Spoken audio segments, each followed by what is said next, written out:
Isendraug, the dragon of Icespire defeated her reign of terror over the innocent villagers, farmers, merchants of Fandolin and surrounding area, including a bunch of dead orcs. It's over. It's over, the reign. So yeah, you guys were so we stand over the corpse of the dragon. I know we talked like for a bit after that, but I think we're gonna pick up pretty much where we left off. So Mando has been doing a little bit of thinking over the break, and would love to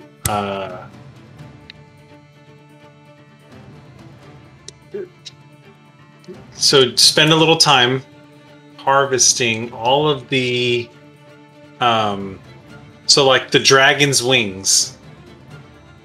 I want all of the like the thin skin that is in between, you know, like the fingers of the wings, harvesting out the thin skin of those wings to and like, you know, he'll basically get out one of his hollow, like he'll pull out one of his stones, and like he'll have some of the orcs like hold out the wing in the shape of it, like its fully outstretched self, and he'll create a hologram of the wing as like so that he can use it later for like blueprints. He's thought about this. Okay. And he's gonna attempt to harvest some wing material so that later during like when he's like doing things with downtime, he can make himself some gliders or something like that. Nice.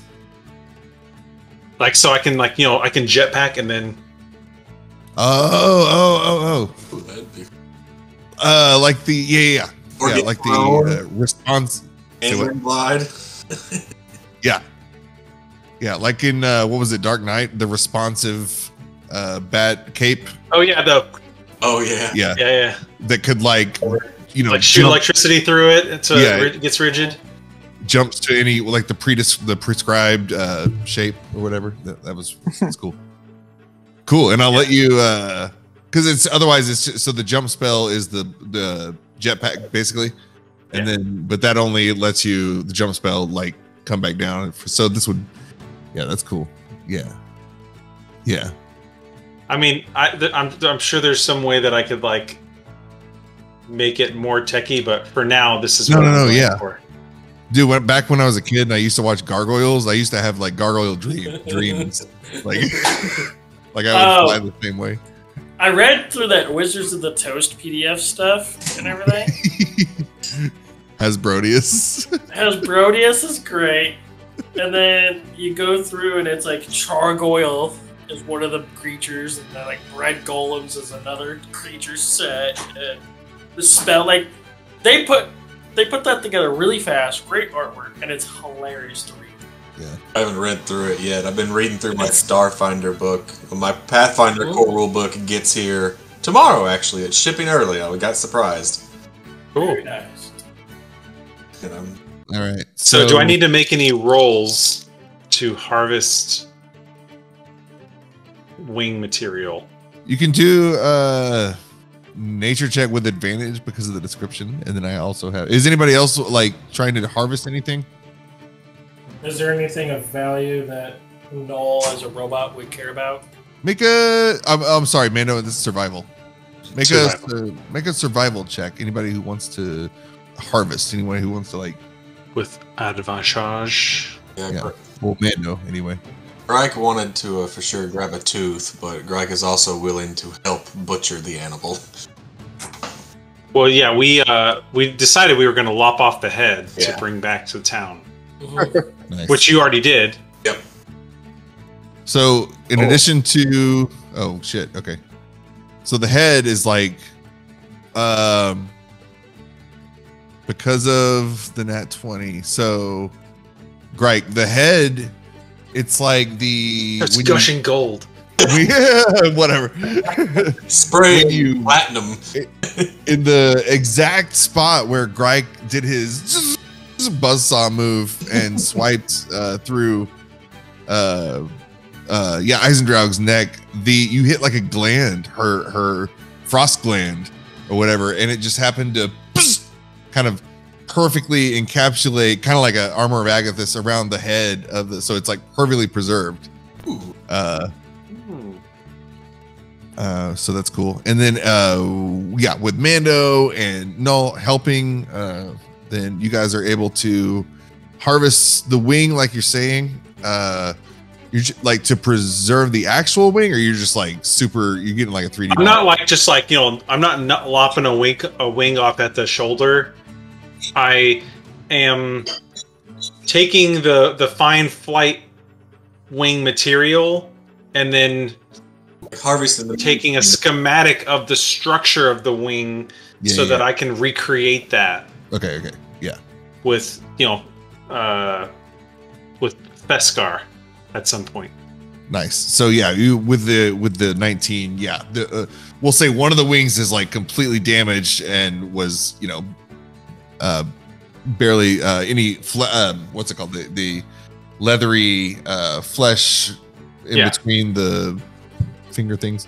Yeah, that's what I'm going for. But so yes, you get one perfectly intact. It just happened to not get hit that time, and all this stuff, boom, in the chat from the White Dragon harvested. Nice.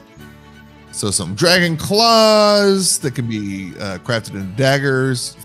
Fang, one fang sword. that could, that'd be fun. A little short sword with some cold damage. That's cool. Dragon hide. I will add this to the party list. Yeah, thank you. I am relinquishing responsibility there. Whatever happens. Yeah, that's funny. Clayton's got the Dutch angle going on. Let's see if I can get this one again. 90s sci-fi movies. Start here. Also, Nickelodeon shows. They used to love that. They would start at the Dutch angle and then boop, come up to like, ooh, are we doing special effects? Okay. Unfortunately, we did lose 6 of our orc brothers from the Icespire tribe. And Gubrash and Mergen and the remaining orcs happily impart the valuable things that were left over from their friends. Put that in the chat. 6 broken great axes, hide armor, javelins, and then we ask Null to fix them and give them back to them. Okay, yeah, I can do some mending. Nice. Well, that was nice. Nice. We speed up process. Unless anyone wants some javelins. Yeah, Gubrash. He's been. I think he was healed, right? Cal healed him. Cal did heal him. Yeah. He's old. Yes. Tried and true elder among the tribe. He is a war chief, but like you can tell, he wasn't. Well, you wouldn't know this, but he wasn't the war chief like before Isendraug attacked their home. He was like the default after it fell to him after the one that was in charge. So he's like an older orc. But he was vice war chief. Yes. Wait, what? Spice Horse? Said vice war chief. Vice war chief, yes. Like vice president.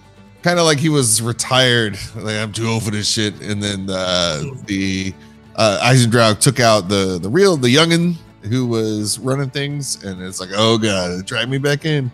So and then to be humbled this way in battle, and he's like panting, heaving, and then healed back from near death by Cal. He just and then again after surviving this, seeing, he's still covered in the blood of his fallen brothers, surviving this, and after this show of generosity, like even it's kind of like the last needle or whatever, the cherry on top, whatever. It's like you giving them their stuff back after they were like, you know, this is all we can give you. He gives Mergen a look, and he goes over and speaks to her just briefly, not like an actual conversation, kind of more like to confirm something they'd already been talking about.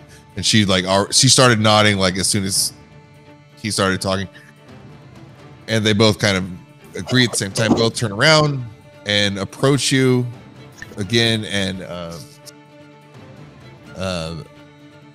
basically Gubrash, sorry, I couldn't remember his name, is going to reach out we'll do, I guess, Cal. He goes in and he reaches out for just a embrace, like an arm embrace, but as soon as you guys go in, he like pulls you in full all the way, like up, 4 feet in the air. You're dangling your little feet, and just a big bear hug. And he's like, you hear a little like a little cry, a little bit, and he's so happy and humbled, but lets you go. And he kind of goes around and does the shake with everybody, and Mergen starts to put away the mended what do we got, weapons and armor, and she'll say that from this moment on, forevermore, you all have the fealty of the Icespire tribe. And all in unison, got like the 300 move, like all the Spartans. They just yeah. So and they will start to kind of put their stuff back together, start cleaning up the place. So, and there were more stuff. Here we go. I already put some. The little kobold bodies, for pilfer through those. You guys found the sorcerers, some daggers and component pouches. And from the... Frank's gonna take a component pouch for a rainy day. And from the dragon shields, some armor, shields, some spears. Not a ton. What do you guys... Null still in wolf form? Did we... No, he's turned back. Yeah, and then before the end of the battle, I guess there was a fog cloud up, and the cloud chill, and those both failed whenever, I guess, the shatter grenade went in, and the remaining kobold fled.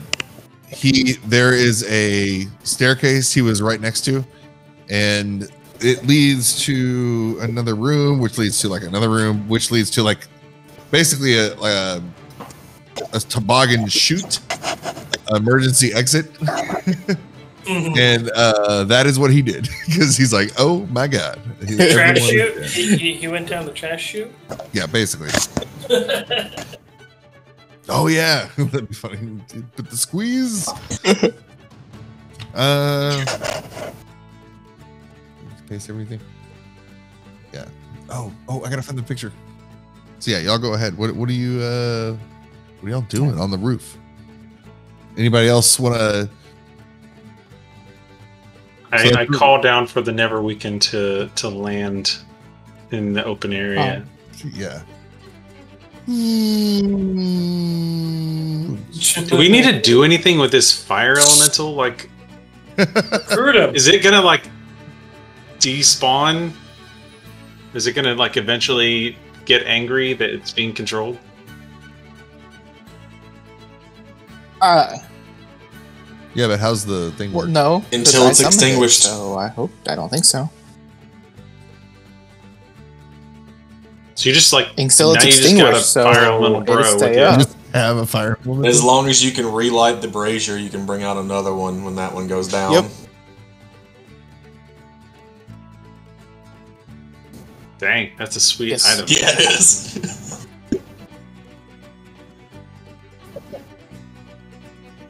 So I Well, guess I can that's what I'm getting extinguish at. the fire Like, does and just, like, put extinguishing 'em the out, but fire that'd just be de-summon it, or Yeah. just make Oh, you lose horrible. control of it? I believe the wording specifically states it de-summons it.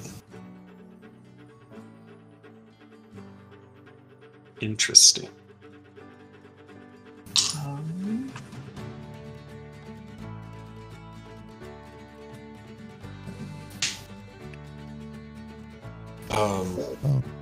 I do feel like Well, yeah.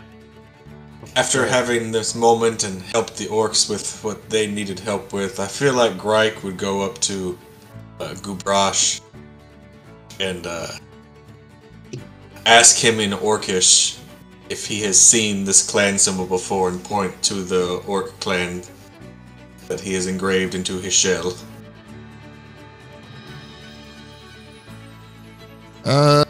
I think didn't you ask them before? Ah, You asked somebody and they were unfamiliar. I thought it was these orcs.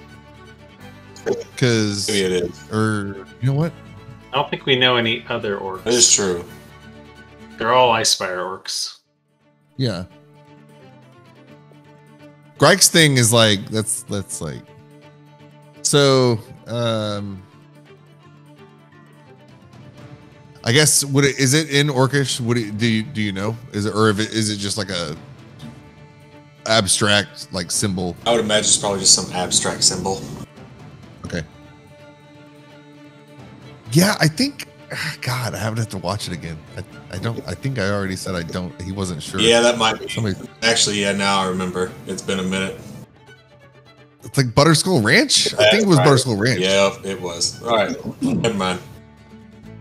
Because I've got I mean, well, spoiler. I've got like a whole. That's like a different. We're good. Thing.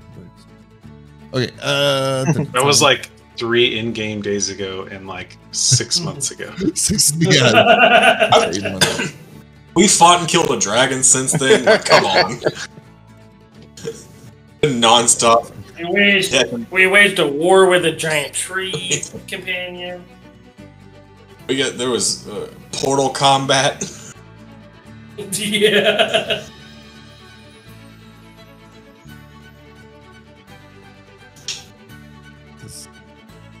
Oh, those random elementals. Yeah, I'm wondering, like, Oh, yeah. I guess we just de-summon it and re-summon it whenever we need it. The great thing is, I was reading its abilities. It doesn't have to actually attack. It just moves into the space of a creature and it takes damage. Yeah. Just envelop them. Just treat it like a flaming sphere. Yeah. Spell. Yeah, that's why I was like that one.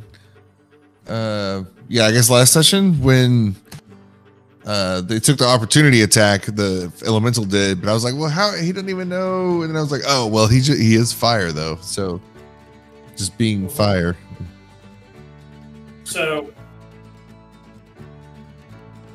right. Yeah, My- and he has my Friday night multi attack if he campaign does last attack. We So made a cannon that our kobold artificer, whenever he does electric based attacks, he drops down a piece of carpet sample on the floor and just rubs his feet to generate static electricity. Oh, so I'm reading the item, and it says you summon it as if you had cast the Conjure Elemental spell, and then the Conjure Elemental spell says if your concentration is broken, the elemental doesn't disappear. Instead, you lose control of it, and it becomes hostile towards you and your companions. Oh, this is even Oh better. dear. Yes. An uncontrolled elemental cannot be dismissed by you, and it disappears 1 hour after you summon Hell it. yes. Free XP? Alright, let's grind this for a few days, get some levels. We're gonna be freaking level 20 finishing the rest of the game. Just have the Neverweakened bombard it.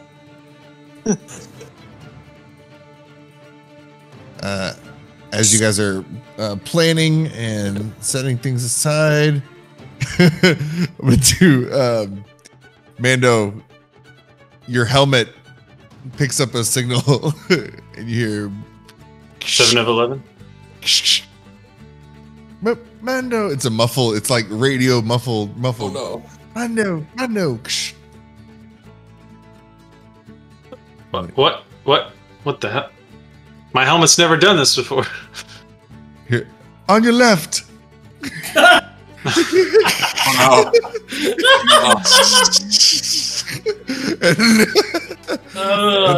To Mando's left, a portal opens up.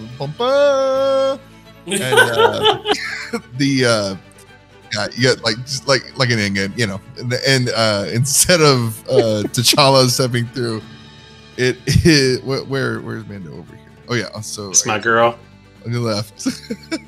A portal opens up and a familiar face appears, and also someone else. Oh shit, where'd she go?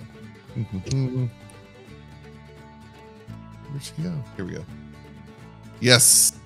No, not. Oh. Round 2. Let's go. That's a familiar face. We get a dragon.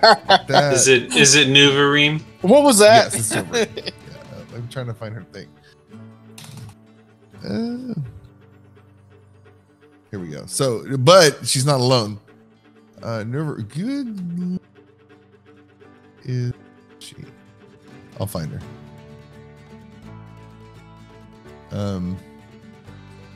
Man, I haven't used her in a long time. Oh, there we go. The Dark Lady. So she's on the back of My cow. This is the blow dried cow picture I found. But the auroch that you guys purchased and left for her to eat. She rides the auroch. I didn't have time for artwork, but he is wearing armor, and he looks like very well fed and and happy. And she rides in, and she's not in her normal clothes. She's in like Drizzt cosplay. She's wearing like a ranger outfit with 2 swords. And she comes in like, we're here! Save the day! Then dramatically the portal closes. It's like this is awkward. Like she sees before her a butchered dragon. I guess it's not super butchered because we only took its hide, its wings, its head. Yeah, you see Mando in the foreground, like, oh, looking at her, and then you see Greg in the background just pulling the dragon's head to the Neverweakened. It actually might be a little disturbing to her because we are like butchering her dragon kind. Yeah. In fact, the auroch gets a little spooked. Like it's footing. It's ice slippery too up there still. I guess it is going to be until they, Well, I imagine the fire elementals kind of. Oh, that's true. Baking the ceiling. That's true. Oh, there you go. Use his time until he doesn't, or until he starts hating you to melt the roof up there. What was the ruling on that? Or would they turn against you until? Yeah. So when you lose concentration, then it goes. It gets angry. But I believe specifically you can extinguish the. Well, I'm correct. Isn't that word in the item? you should be able to extinguish the brazier and he'll go out. I'm not positive though. Not on the brazier though. This is brazier the just says from Roll20 of. Oh, okay. Okay. Yeah. Mm-hmm. I can't use it till the next dawn, but Okay, so that's 1 per day. That's not too bad. It's like a druid spell. Yeah, It'd be pretty OP if you could just like wink it in and out of existence whenever you wanted with no repercussions. Sure. That makes more sense.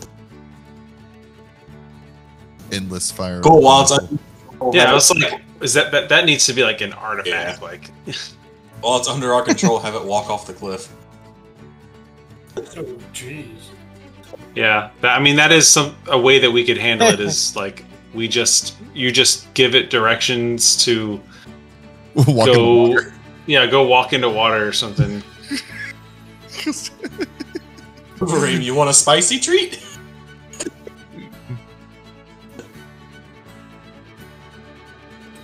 Oh yeah, so Nurvureem, like, oh, well, she jumps off and tries to do like a cool backflip, like an adventurer, but she doesn't fall.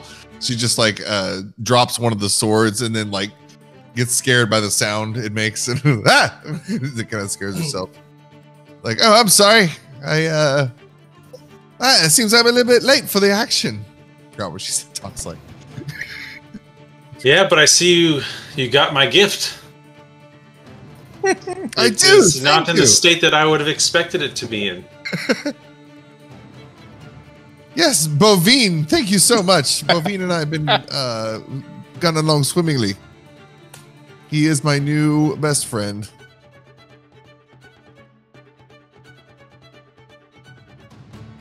So then, do you only eat like evil cultist people?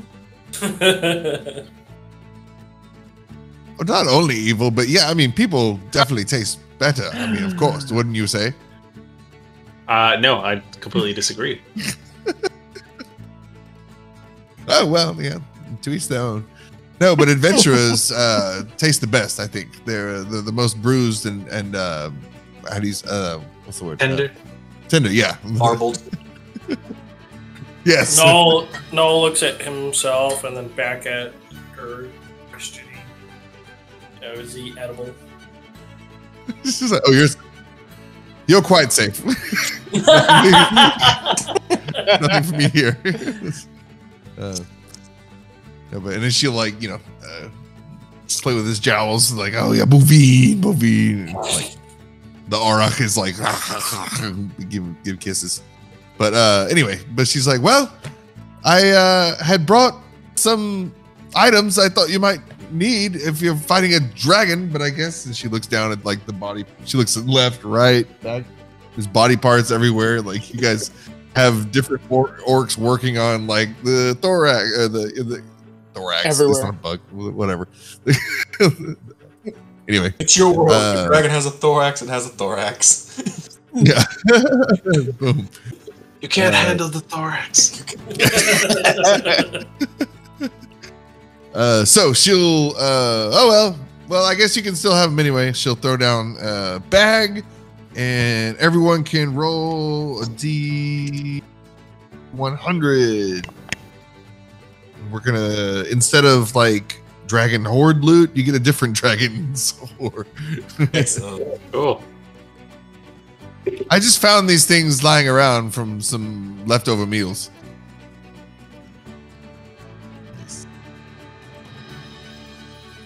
Okay.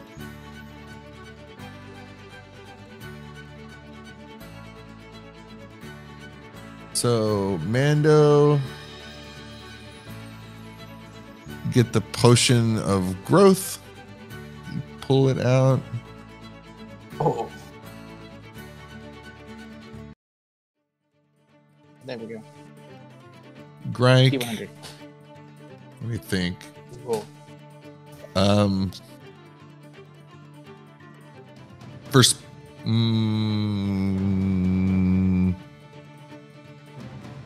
for spell scrolls, do I pick the spell? Yep.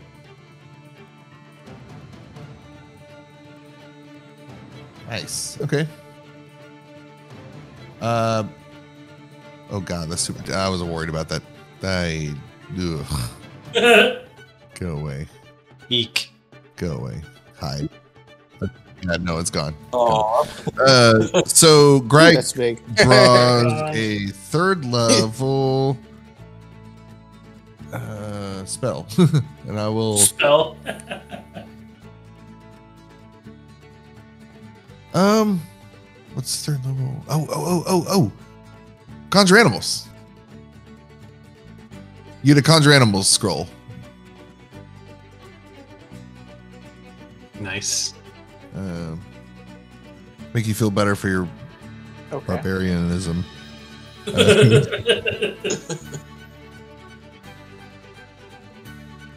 Null 32. Oh, sorry, no, I didn't even see yours. 32 ammunition. Do you have something that uses ammunition? I don't think. I don't know. Magical ammunition? We've got an artificer. Can't we just like figure We out can how to swap, yeah. clamp on a gun onto the arm or something? Yeah. So it's a ammunition +1. How many? Does that mean exactly? Like, what does that mean? Ammunition +1. Magical ammunition in 5e is like the worst because it gives you like, it just means if you have like a normal bow and you shoot with magical ammunition, then that shot gets a +1 to it to attack and damage. When the shot is like shot, whether it hits or misses, its magic is dispersed and the magical ammunition is spent. So it's like, here's a magical item for 1 shot. Yeah. Better make the shot freaking count. Damn. That's what I'm saying. It just says ammunition +1, but what the that doesn't. So you get 1. This is a 1 + 1 arrow or whatever. So this is it's 5% valuable for 1 round. Is cool. Yeah. So you can re-roll. No, Good job, Wizards of the Toast. Not even a cool thing to trade. Daniel, where do you want to go? Like there, some people do special ammunition Yeah, where it's like, this is a arrow of lightning, so you get an extra D4 of damage or something like that. Well, he's already got the thing. Greater, what's this? Greater healing? Nice. Dun dun dun. Potion of greater healing. Yay! That's actually useful. 44 + 4. And then 15 cow. Oh, same thing. Oh, 50. 15. Cool. 50. Oh, nice. I take 2 more levels in Druid. I can shift into a polar bear. Yeah.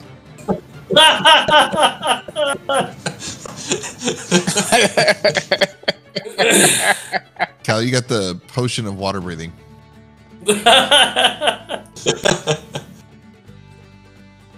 That might become handy at some point. Okay. Yeah. If we don't get the spell, like Yeah. water breathing. Oh. Yeah, we're gonna see it like. Bright can hold his breath for hours. So. We're gonna see it like it's gonna be like 20 sessions from now, and then the potion of water breathing comes. Yeah, you guys remember this? It's gonna like completely break an encounter with something stupid. Like, oh, it's a time thing? Where people are attacking. We just drown everybody and wait it out. Yeah. Well, that was like in the Icewind Dale campaign when Boreanazil had to do his test and survive as little Boreanazil with no shield, no weapons, and the encounter we ended up being boxed in with the bad guys and I guess duplicates of ourselves, right? And but like a full scale Boreanazil, not little kid Boreanazil, and then Yeah. It was but the whole like. The druid and the cleric busted out with spells that they broke the whole thing. Like they just the action economy and what was it? Wall of fire, wall of force, or both? Yeah, wall of force, wall of fire combination into a sphere of an oven, a convection oven. Oh yeah. Convection because we pushed them into the corner so it like we cooked them, and we just figured out like he was doing the math like. The number of rounds it would take for them to even get out versus damage. We're like, did we just do this? Like, but like we knew it. Like like 1 round in that it was gonna happen. That's like it's kind of like chess. Like when you just know, you're like, oh shit, this is gonna lose. It's gonna be like 20 moves from now. But he doesn't know what he's doing. Did he just like quit on the spot? No. Not that you don't know he's like that was at the end of like several different things where we almost died like several times. It was a maze of, or like we were working toward the center of this like multiple room, kill everything. Like it was deadly, but it was cool because then we got the choice. Like everybody could take 2 levels, or Boreanazil could take 4 for himself. I regret giving everybody 2. I should have taken 4. Anyway, so back to the cold. Actually, they're both cold. There's like a lot of cold. So Nurvureem goes to pet her cow, and she's looking around. She's like looking at you guys pick through the items, and she's kind of like surprised by everything you pull out. She's like, "What the fuck? Like, who?" Like, everything is just like, got so many things in my house. I need to clean the place. Then she looks over at the Neverweakened, and she's like, "Whoa, what the fuck?" We've been busy.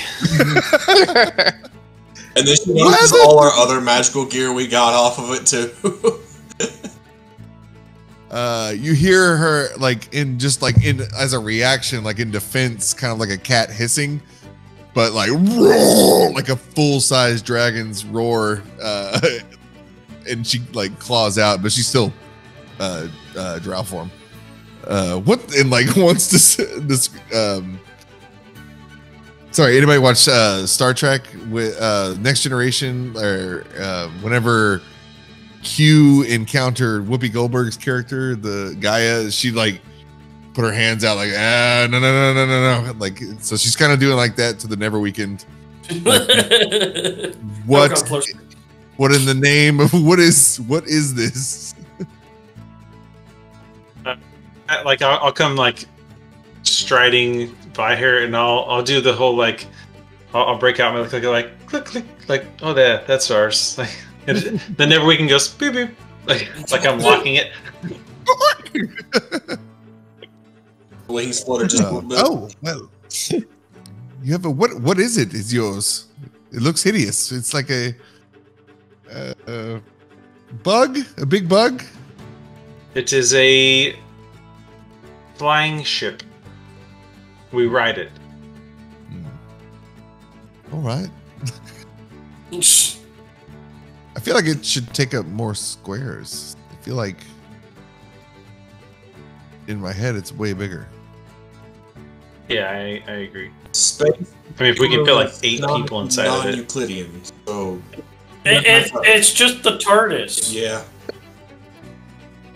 There you go. Does non-Euclidean mean inaccurate? It's just the TARDIS. Yes. By physics standards, yes. The universe as you know it. Yeah. I feel like for whatever. So effectively, we'll just make it that big. Cow just starts to kind of like poke around, just seeing what's up. Not in a rush. He's well fed, looking good. He's not spooked by the fire elemental. It's just sitting there. You just see him walk across the fire elemental, sitting on a log, just staring. That's what I was going to say. Roll for perception. For who? If you're genuinely interested. Oh, sorry. That was the wrong one. The second one, 23. So you notice the cow, he's not just in a good mood. He's like in a little enchantment going on. He's like really happy. It's basically Lexapro, just like Nurvureem. In his head is, wouldn't it be nice to Please ask your doctor if Lexapro is. Yeah. And like I said, he's super fluffy boy. Like you guys got him. He was what you would expect from livestock. I mean, he, not very clean, from pretty much his, what's that called? Cistern, pretty much that down to the hooves, muddy and hair matted, but not much you would expect more from a auroch. But like I said, it looks like he's been blow dried, shampooed, conditioned. Does he have a perm? fancy free. Yeah, perm boy. Yeah. But also, yeah, he's a little enchanted, little feeling extra good, not bothered, staying in his lane, living life.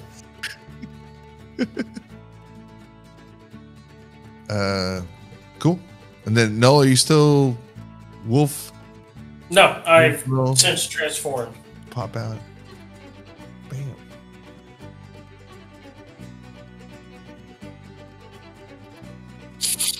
Yeah, we've been Nola and Cal have been mending all these weapons.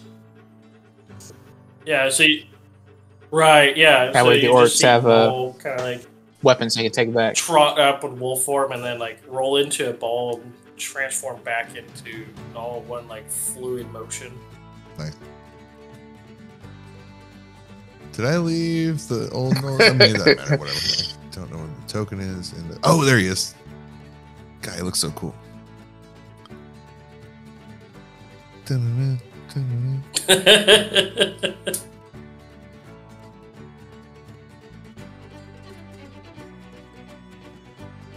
Yeah, and he's just been sitting there mending weapons. As the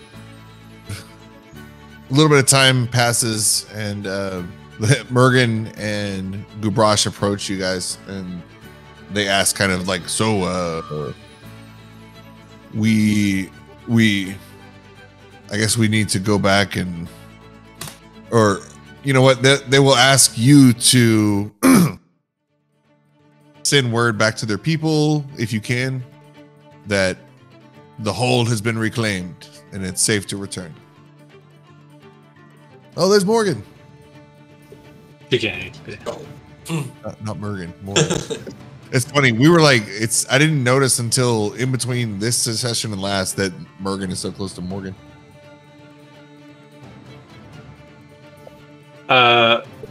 Yeah.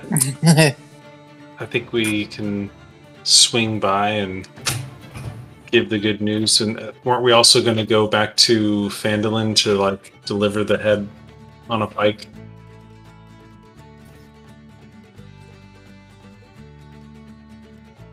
Yeah, with the dragon's head. Yeah, let's do it. Nice. All right.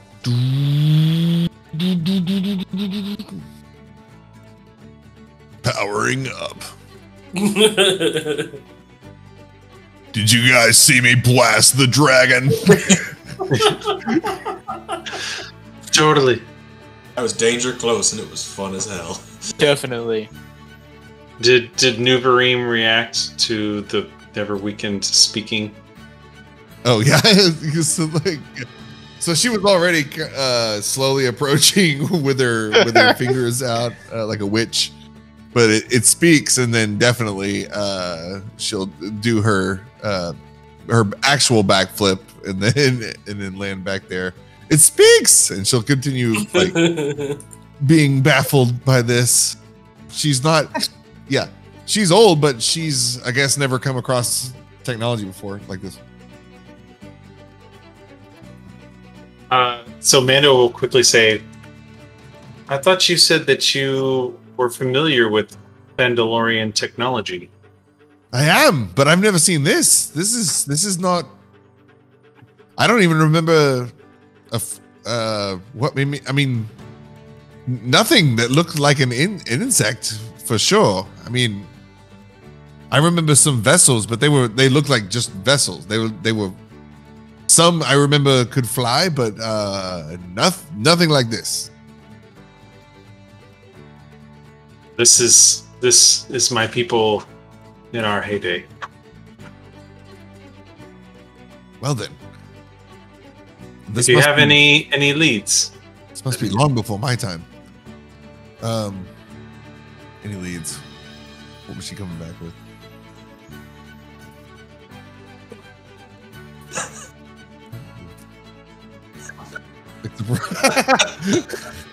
This was before me. This is Cal's first time meeting her. Oh, too. you haven't met Nurvureem? No. Yeah, This is Nurvureem. That was your first session. You were on her back. Well, yeah, I was on her back, Dragon form. Now she's in drag. and then she took off with these guys. So Got her dual wielding. Yeah. One of those swords he uses. So towers.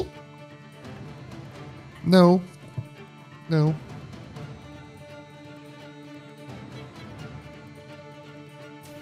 Were you thinking of? No, nothing. My my watch talked. I didn't want it to talk.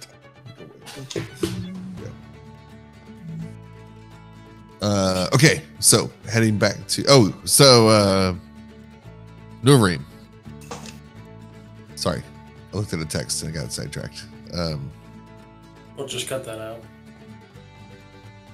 Also, the Lexapro cows. We don't have to actually look for more Fandalorian stuff unless we're leveling up anytime. Yeah. You were asking about Fandalorian stuff. She will have more information. In fact, I just need more Feskar to fuel my creations.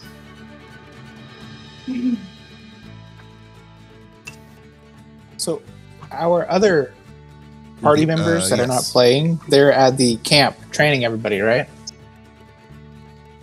All right. Can I use the spell sending and send a message that it's safe for the orcs to come home? Yeah. I mean, it wouldn't take long in the Neverweakened. Like that's like an hour. The range is... And then Nurvureem can teleport. But it's one less stop too. But yeah, nice. It's unlimited range too. Go for I was it. just looking at it. If you're trying, how does it? Do you have to like know the person or? A creature with whom you are familiar. So if it's someone from our party, then we were at the camp for a couple days. I don't think so. I think he's been gone that long. I guess I'm... Like, has Chris ever played with Aaron in game? I think the very first time, maybe? Yes. Really? I think the very, very first time. And then he's played with Job, I guess, the once, maybe twice.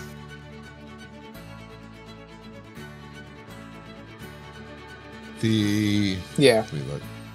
That would have been like Friends from the Feywild episode or mutual friends, mutual acquaintances. That was, or was it Planning to Siege Shrinosaurus? Planning. He was at they were both at the shrine. Mr. Business was there to show up and run into battle and get hit, and then his body was napping the rest of battle. Oh yeah. Because otherwise he'd been dead. Yes. Because then Cal died on the same spot and crumpled over top of him. And yeah, He had a life or death experience with Mr. Business. that's why I'd say I he's went closer down with him than over there anybody. to res him. Yeah. They cooked together. A million volts. When Pigs Fly, was he there for that one? I don't know, man. I don't think Chris has been here since He was planning. episode. He was at Lobbin Goblin. I think you're thinking Butterskull Ranch, not Shrinosaurus. Oh, he eviscerated the goblin at that one, but he was there for enough to, because I remember us having to hand wave where his body was in the line of the lightning shot because of death save and whatnot. Yeah. Because remember, I Yeah. walked up to him to stabilize him. Yeah. And then I was like, I went down by the lightning. Pigs Fly. Somewhere right in there. When Pigs Fly. I think he had to leave like halfway through or something. Nice. Anyway. So, you know him. Yeah. You can cast a spell. but we killed him in game. It's fine. Yeah. So yes, Mr. Business picked him. Hello. Yeah. He's like, he's over there. Well,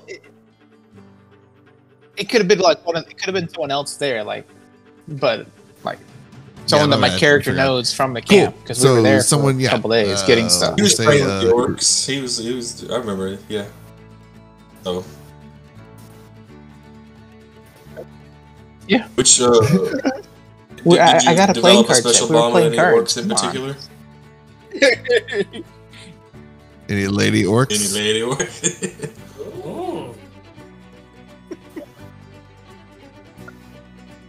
Oh. No, not the ladies. Not the ladies. Not the guys like that either. Gotta clarify that. All right. Yeah, so you are communicating, and then you hear on the other end, like rejoicing, when they share the news. This is huge. So this is like the apex, the climax, you guys were the first rumors that you encountered were of the orcs and the, like strange turns of events. Not everything's black and white, and not orcs aren't just evil, and there's everybody has reasons for everything they do, and some orcs are evil. Some orcs are evil, straight up. Speaking of, no, actually, you're going into town first. Cool. So another dragon. Yes. And now we need to seek intel on the anchorites of Talos. Yes. And am I gonna do it? The I guess, Cal, were you handling the butchering of the dragon, or were you not involved with that? That was Greg. Okay. Yeah, it's me and Greg. I was not involved in that. Yeah. I was helping Noel make a religion check. Weapons and broken armor. Super good at that.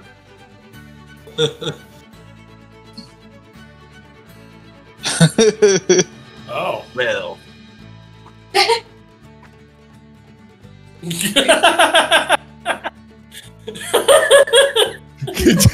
what the fuck was that? Such a big number. 12. We'll say we're just focused on the wing. Did I see some sort of like tattoo on Isendraug that was like she's a chalice worshiper? No markings of any kind. There were some scars, battle scars, healed up over time. A lot of frosty bits, but no ink. She can get eaten on. Why am I looking at just the YouTube picture? I keep looking over here like I'm reading something. There's nothing there. Alexa Pro Cow. Get this out of here.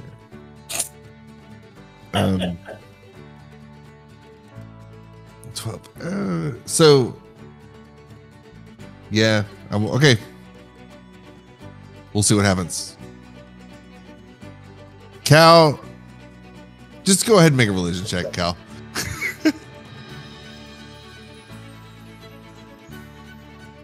Because Jesus Christ, you guys suck. Okay. Never put any information you want the party to have behind a skill check. I didn't. It's not necessary. So, okay. You know what? The as the orcs are cleaning up on top, over by the parts of all the. Oh no! Fuck! Hold on. I'm an idiot. None of that was necessary. I'm sorry. Nurvureem is a fucking dragon. So she, as the body parts are being moved around, she starts sniffing the air. she's like, oh, sorry. Oh, there's her voice. There we go. Oh no. This was Isendraug, right? The white. Oh god, she starts sniffing around and she goes to where what else was harvested? Where are the parts? The hide, the teeth, the claws. There we go. The wing and scales. Perfect. So the two orcs that are working on the hide and kind of stripping the scales off the belly of the dead dragon, like a bloodhound, she's kind of sniffing the air, going over there, and she reaches out, gestures in the air, and kind of makes the body levitate, the corpse, and then flips it over, and she'll say, "Oh god!" She'll have like a reaction to what she's seeing. You guys don't notice anything special, but she pokes around a little bit, this time with her hand, not magically, and reaches in and into the body. So it's like autopsy vibes, and she's gonna get like a curious face, and then disgusted face, disappointed face, and she'll take her arm out and flick it, and all the goo flies off, and kind of like a autopsy doctor or whatever, or a coroner. She'll walk up and say, so who did you guys know she was pregnant? No, I was a little confused. I don't know why you would, but yes, so sorry. Can't say that would know that. Yeah, apparently this Isendraug was going to be a mummy. Are the eggs not? Are they broken? Are they still intact? Are they still forming? No, they weren't. They hadn't formed a hard coat yet. I'm sorry. There's no more. Do dragon embryos sell well?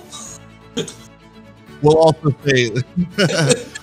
say mechanically, like they firebolt through them, like several jabs, more than just like. No, I'm not gonna say it. I'll have to edit.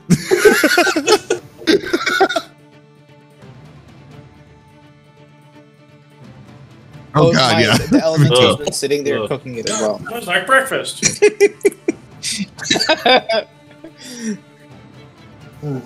He's been warming up the corpse. Nurvureem's like, well, if they harvest everything, if the embryo wasn't that far along, then that means it hasn't been long since she mated. So the mate must not be far. That's my concern. Would you say, in your experience, dragons are racist in that you only sleep with your same color, or no? I think white dragons, yeah, of course. White dragons are trash. Yeah. Okay. I found, especially, well, this far north and anywhere that I haven't seen white dragons mate with any other chromatic varietal. It could happen. I don't know. It might. I don't. So we need to be careful. Is what you're saying. Or we use the body as a scarecrow to attract the other dragon back, and go ahead and get rid of it. Are dragons like paternal? Like, do both parents care for the raising of a new clutch, or is it kind of just a mother thing? Well, my parents, I had both my parents, but I'm not a white dragon. I'm not like, these are like animals. I'm yes. Well, someday I might take you to where I grew up. It's not. It's kind of around here, but not. Oh, is that a? You like Asking, yeah. I'm asking you how. Listen, I'm gonna even know your. Roll. But charisma. So is it, maybe that's persuasion. Sleight of hand. And that's the episode title. Sleight of man.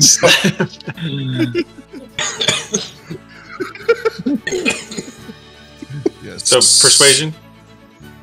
Yes. 6. Yeah. No, she doesn't even notice the. Oh, that was your religion. Yeah. 11. So asked me out and like, yes, all of you. Like, she doesn't say no. She just like doesn't even notice that it's a direct question. And all of you, yes, Bovine logo. You can watch Bovine. Likes her bull. Oh no, that's yours now. But no, I'll have to prepare you. I will warn you though. It's in a different realm. It's physically not far, but I don't know if any of you has experienced it before, but any experiences in the Feywild from you boys? Probably not. As a druid, No pleasant ones. Oh, Greg, the turtle. What's your experience? Don't remember. I just know I've been there. Ooh, how mysterious.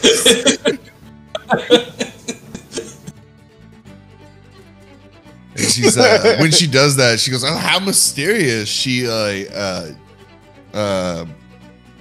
normally goes for like this cool necklace she's normally wearing, but she at that moment she realizes she's still wearing like Drizzt's cosplay. She's like, "Oh yeah." And she'll like boop, do like a fairy godmother, and so she's back to her sexy drow dress. I'm working good with words. So anyway, cool. Put this away. The Neverweakened. All right. Well, she was gonna hook you up with the after you boys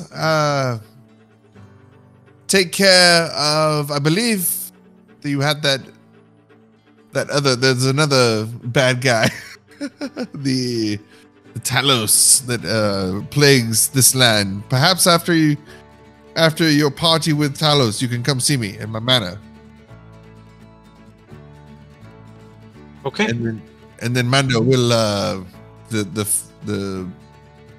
Feskar you spoke of. We can I'll try to see about that between now and then. Awesome. Okay. Okay. I need to make a note. Moesco. That's who. Moesco. What is it? Talos? No, obviously not Talos. Yes, you're going to fight the god Talos. Let's do it. Curveball. Yeah. This avatar's only like a CR11. We got this. Just given enough nitros, maybe. Right.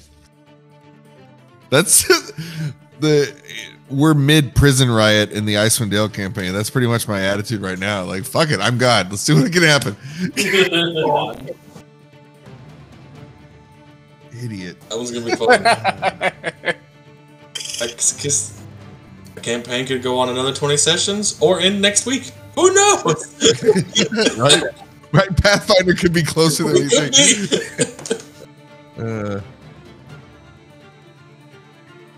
I said you had 75. You've killed 4 so far, so you got 71 veterans left. I like the mods. Barricade yourself in a room for your long rest. Poison. Well, Yeah, no, you because control the prison one of first. our guys is in there and he got knocked out, and so he's dying of poison. God. Okay. Cool. Nurvureem, seen you guys got all the weapons and stuff, and she's gonna put her Drizzt swords back on, even though she's out of cosplay. She still had those, and hop on Bovine here. Say, well, if there's nothing else, and open up a portal and bounce.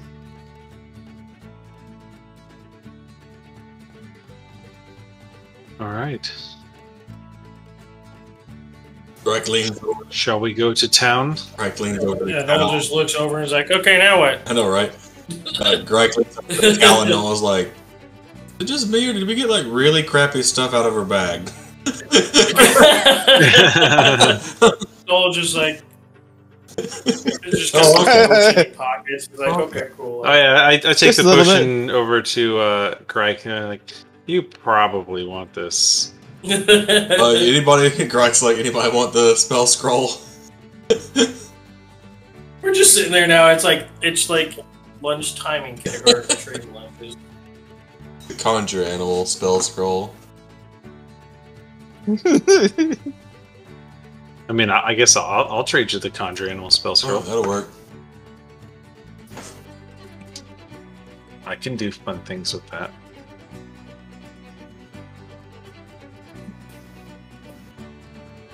Yeah. I'd be afraid of conjuring animals. It's in conjure lighting on fire with my elemental. You could do 8 cats. Do you have to like know how to cast that spell in order to cast a spell scroll? It's so without the spell scroll, it's somatic and verbal only. Let me see. So if the spell is on your class spell list, no wait, hold on. Spell Druids If it's know not, it. you can read the scroll and cast it without providing any components. Otherwise, the scroll is unintelligible.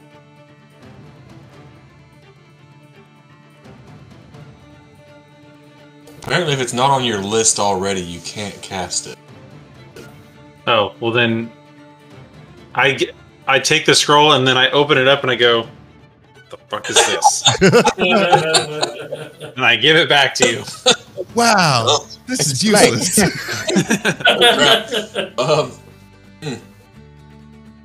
You can keep them both. Well, Gryke and Nold, that'll be. Yeah, either Greg of and them. Noel should be able to use it. Either of them, Yeah. yeah. No, what'd you get? Yeah. I got a potion of greater healing. Oh yeah, Greg gives you the spell scroll. Yeah, you're gonna need that too. I never get hit. Yeah, you're gonna. Me and Just sticks it in one of his pockets. me and Noel are reading this like. They're just dumb. Like, why can't he read this? What's going on? It's just a bunch of squirrels. What does this mean? Yeah, I don't read uniform. No, see, this squirrel is down, this squirrel is up, and then this one sideways. It's Does it mean when he's got no tail? Well, it. Well, yeah, that's it's relative. All right, well, y'all have fun with your squirrel porn. I'm gonna go over here. All right, now I think it has to conjure a lot of squirrels. I would like to do clone spell on my squirrel.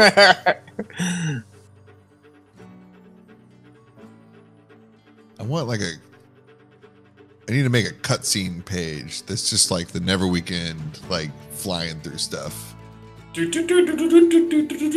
like the old school cartoon kind of thing. So it's the moving background and the ship on a stick. The low production value. Yeah, cheap animation. exactly. Yeah. It's what are they called it? It was the background, but it was this rolling paper kind of. Well, parallax effect is what it's going for. 3D. It's right. It's a way to just save money. Yeah. Speaking of Dragon Ball Z.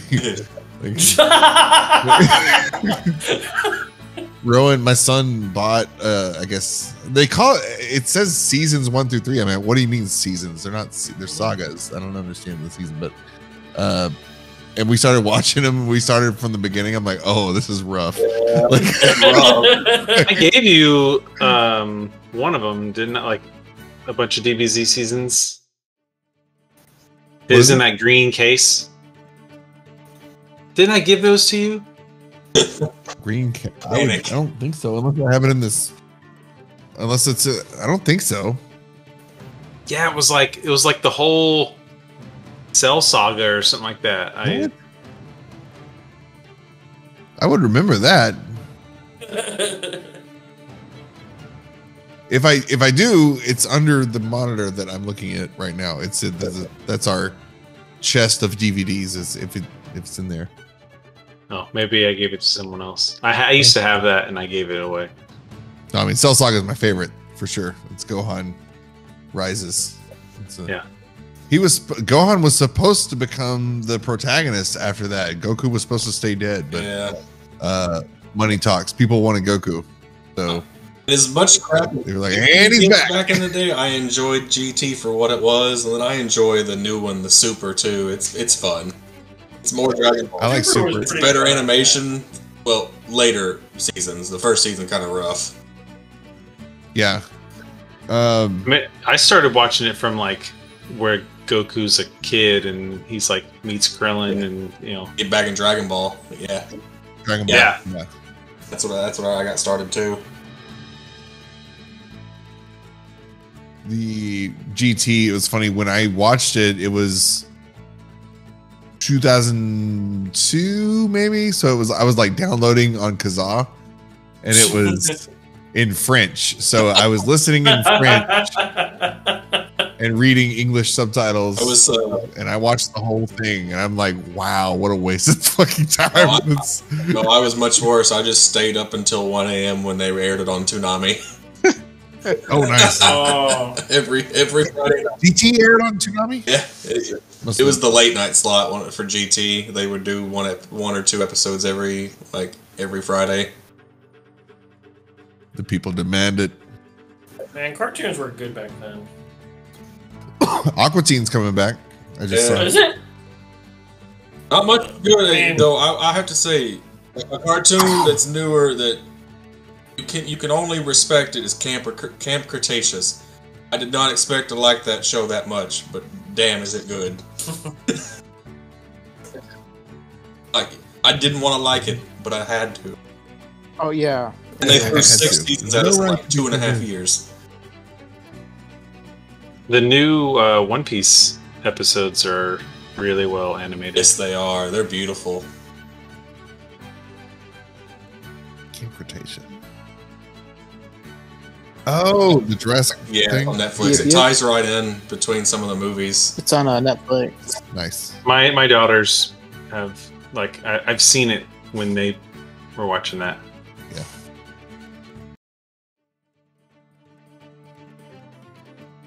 Okay, well, so we send the fire elemental off into the mountains and fly ourselves to town. Yeah. We move the. I don't think we're actually getting XP by killing unfortunately. things. No.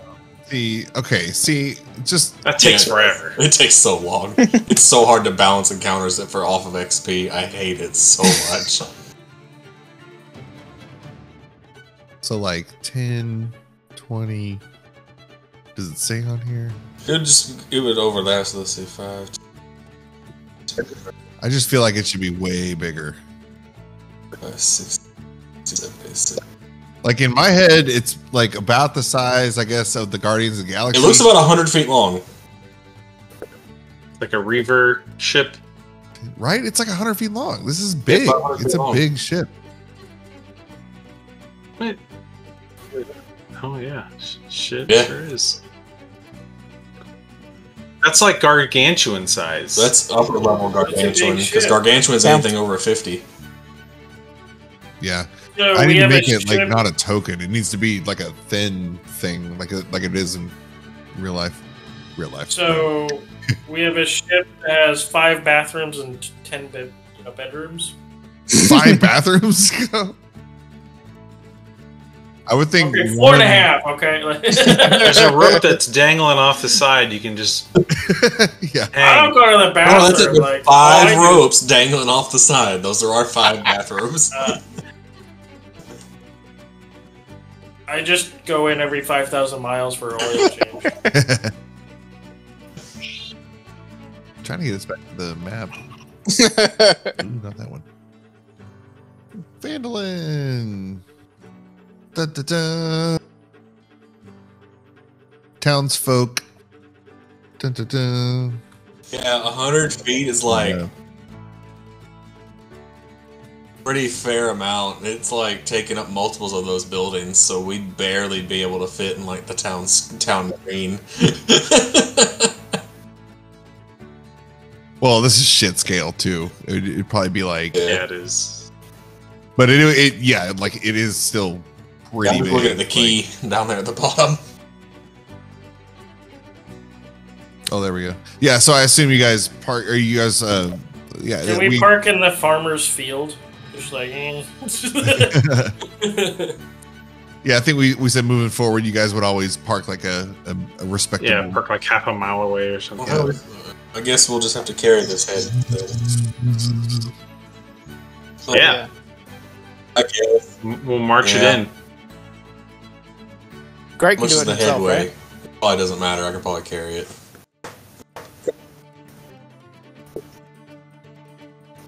No. Greg, you can just get down on all fours, and we'll put it on your back. So no for me, dog. Anything in particular, like shopping wise, you want to do? Is there anything interesting in the shop? We've not been to. Unless, I mean, do we want to roleplay any of the like coming into town with a dragon's head? I imagine we would turn some heads. Yeah, that would be kind of fun. Yeah, I mean, as you're dragging this giant dragon head through the center of town. Let's say there's like little kids playing. That's all they do. They're toiling. the peasant children. As you on your approach, maybe 100 yards out, maybe 75, whatever. They spot you. The children playing. They run up to you. They see the sun hits Mando's helmet, and they're like, oh my god, it's Mando. So they run over, and it was Greg's carrying. So they just see a dragon head cresting the hill first. So they just see the head of the dragon before finally they see Greg's body underneath it. Just carrying underneath. Yes. So the kids, they're like full sprint to come see you guys, and as soon as they are close enough to realize that's like a dragon's head, they full stop and like do the sliding in for a base. Dust flies up. Whoa!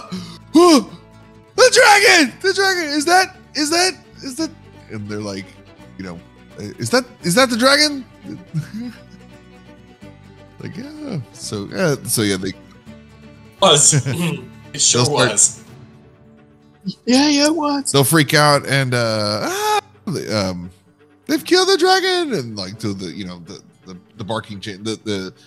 They'll communicate to each other they'll yell. It makes its way to the back, and as you guys are walking forward, by this time people are starting and as you come in, you'll see that they're still been at work, like putting the town back together after the attack from Isendraug, and women carrying their babies. They'll spot you coming in, and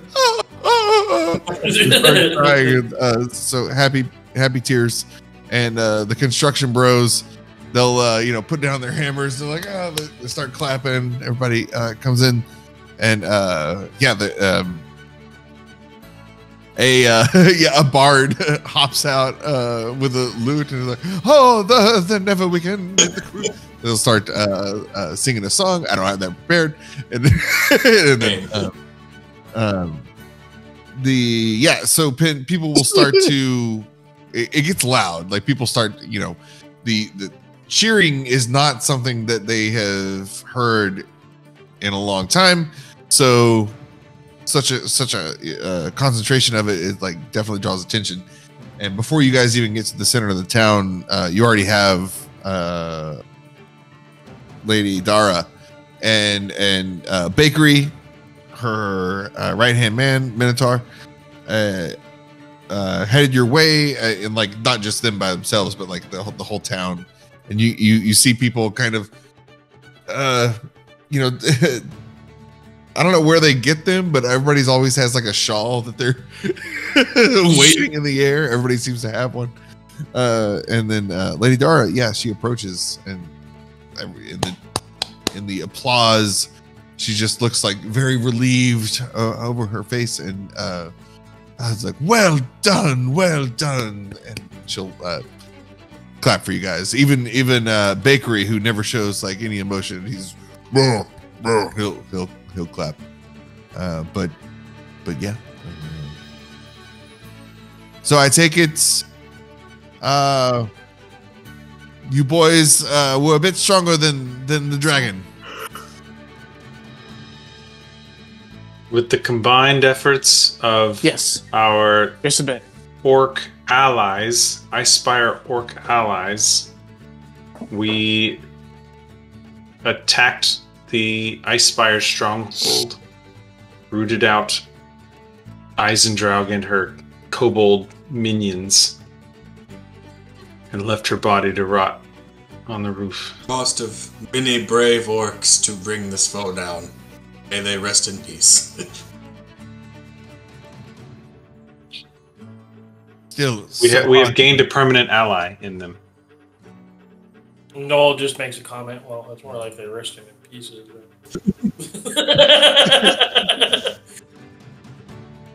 Lady Dara, still so hard to believe that orcs can be friends, but I mean, we owe you our lives, and if you are allied with them, then we are. I mean, yes. Me Fandolin and Sue Fandolin. We let it be known, and she'll like address the whole town. Everybody, everybody's kind of drop what they're doing to come see this parade come in, and let it be known from here on out, the orcs of Icespire are no longer our enemies. And everybody just those. There's a lot of bad ones still out there, but those are the good ones. East Coast, West Coast. Yeah. Right. And they'll for story wise, we'll just say like these orcs, in addition to the Sherpa type attire, I never have looked that up to see what I'm supposed to be saying. They just like physically different enough to where even humans can tell, like we'll say kind of like ethnicities within the orc species, like these are more Asian looking. That's what I was like. It's imagine like humanoids. Like you have Asians, you have Europeans, you have Hawaiians. Everybody looks different. So exactly. Won't go into the details because then it would be racist. But like you know what I mean. For as humans, we can't tell the difference, anyways. Yeah, exactly. It's like so enough experience with orcs where you're like, not everybody's like, oh, all orcs look the same. Like, no, you guys know. You Totals just look at everybody else as like lesser. So I mean, everybody's the same, not a total. No, doesn't. No shell. No shell. No shell. Noel's confused by this whole racist thing. Yeah.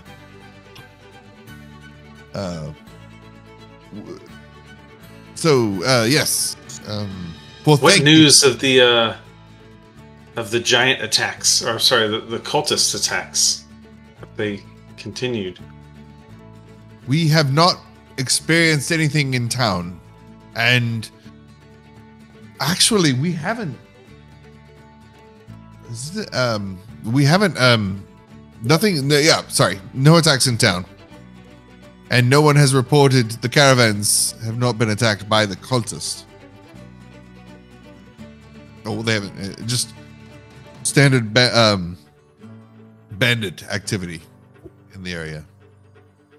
But there is a young group of adventurers that have been helping us with smaller tasks around town since you boys have been out saving everybody. So it's you know, it's still a problem, but it's being managed. But nothing for you to worry about. Well, there is. We set our sights on the anchorites of Talos and hunting down Moesco next. Let's go. Yeah, the big These bats. orcs, we are aware of the destructive force. Think the gods, nothing has happened in town. I don't think we could withstand an attack again, especially with our defenses down. And this is like, a dragon's one thing, especially one without magic. But I don't know if we could. I do have something. I may look like an old lady, but in my younger years, I was quite the adventurer, and I've tangled with some magic users, and I know I have seen some horrific things I haven't I didn't understand, and care to never see again. And I just anyway. Well, we've come to share the good news, resupply, gather intelligence, and set out again. Very well. We just so you know, we are having trouble raising enough gold for the orphanage that we're trying to build at the defunct Shrine of Luck that we have here in town. We're converting that and the adjacent building into an orphanage here, and so many families have lost their mothers and fathers here. We have very few resources, but if you have any extra gold to impart, we're needing a sum of 2,000 gold pieces to get to finish the construction of the renovation of the old building into the orphanage and to staff it. Mm-hmm. I look around. How much gold do we have? I don't know.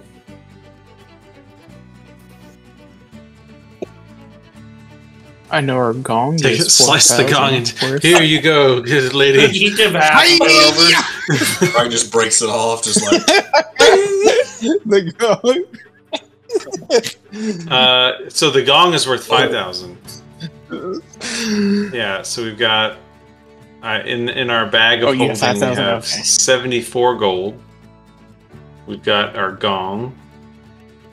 We've got a bunch of loot that is worth a good amount of gold, but no, have not sold any of it. Yeah. I will say that Lion Shield Coster in town. Is that the place, And- right? I think that's. Lion Shield Coster's the inn, right? Or is that the... It's the little store, not store thing, but little store, hideout. Oh, yeah. Yeah. It's the store. Yeah. And one of these buildings is like a mining area, right? Like Yeah. it's where the miners go. Yes. Miners Guild or whatever. Yeah. Fandolin Miners. Oh yes. It was Fandolin Miners Exchange. Let me. That'll be just south of Lion Shield Costa, Catty Corner, on the road there. Move this.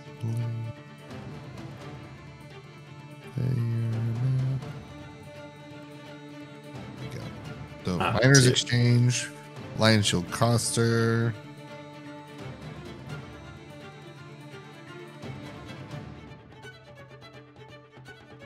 I believe you'll find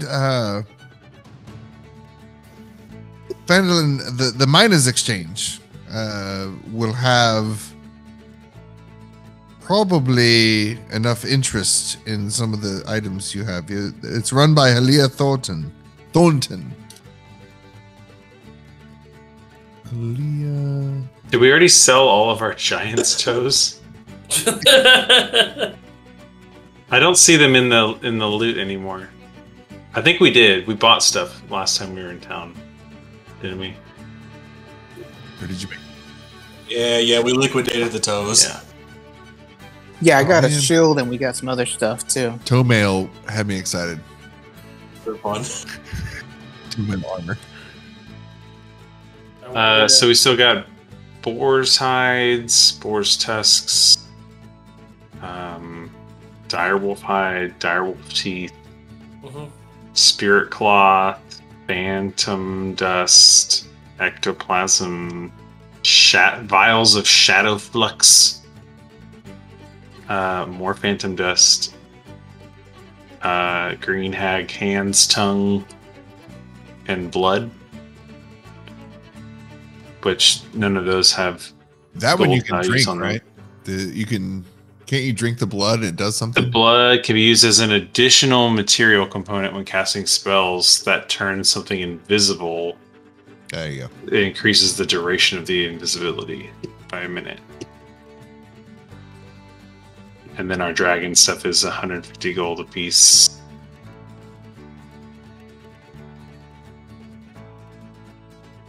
And then the hide looks like can be crafted with 2,000 gold's worth of stuff to become armor.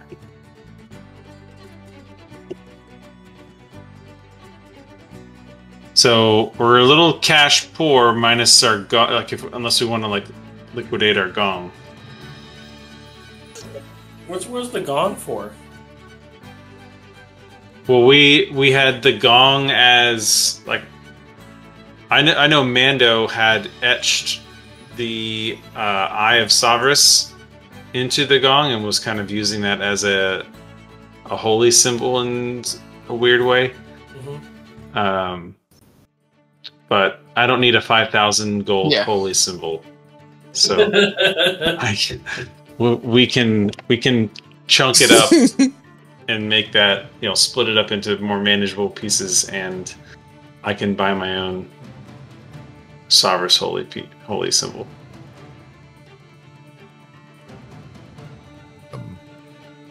You can that yes, and I won't.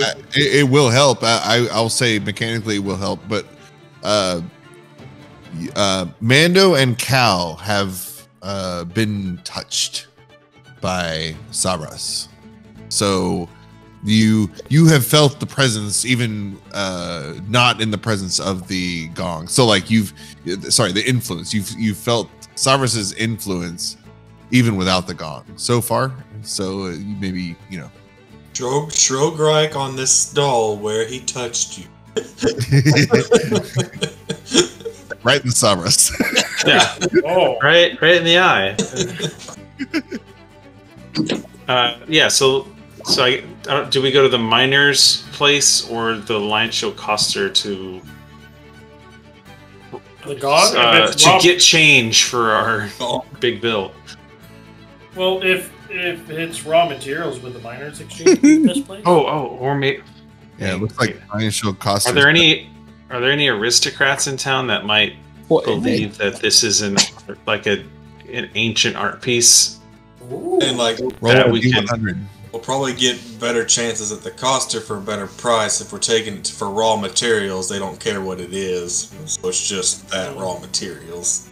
I know, but if if we can find a collector, they might pay more than 5,000 for it. Yes. Poor drink. And if he refuses, we beat him to death and take all his gold. In my head, I'm like, it's 25% chance. He's not gonna get it. Gets it. Yeah. If it's just a 25% chance, you could have had me roll a d4. I know, but I like seeing it. Bigger number, more fun. But Roll a D10,000. Yes. So, Sean, I'm gonna need your best Monopoly Man impression. Monopoly Man. I was gonna go. Well, no. Does he have a persona? I've never heard him talk. Oh, I have no idea. I could just imagine like he's like the old timey, Just 1920s old man, rich your person. Exactly. Colonel Sanders. Pretty much, yeah. McDuck. I don't imagine Ace Ventura's impression of him. Yeah. So, this is the, which weird item? This is the Gong that has the Eye of Savras okay. etched into it. That many people died to protect. And we're just now gonna liquidate it. And that ghost. Oh shit! Here, okay. So this is not gonna affect the story at all, but it's like really cool. So, yeah. So just to close that gap, man, that was a long time ago. That was, man. Yeah. We've been holding on to it. Skull is after that. After there's Cal. Here we go. Katie.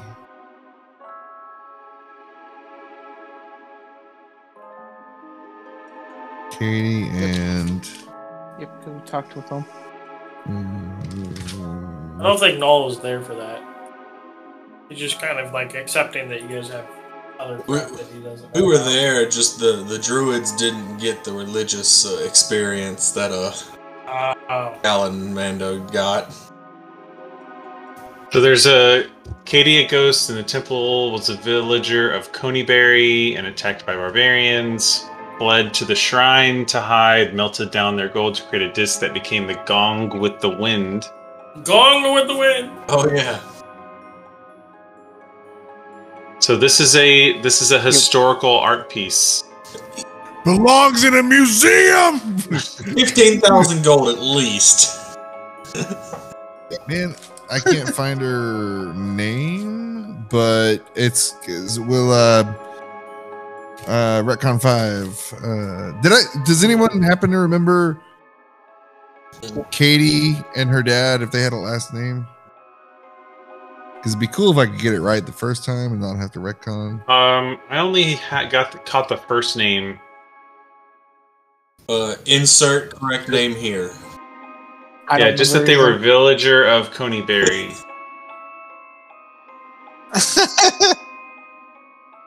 Did I call them Katie Conyberry? Did I? What? Katie Conyberry of the Conyberries. Well, the Conyberry clan. Basically, okay. Ooh, cool. Okay. So you guys are kind of like were you still in front of Lady Dara, or did you kind of like break and we're trying to? Well, we were deciding where to go, so I suppose we are still in front of Lady Dara. Okay, so you're figuring out, you're rifling through your bag of holding. Golly, keep pulling out like random items.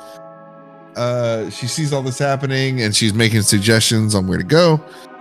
As all this is happening, of course, there's people are still celebrating, and there's like little kids. Grike, are you holding the head up still high? Oh yeah. So they're like trying to jump on you to like, they're like they want to whack it, basically. They want to like pinata. They want to mess with it.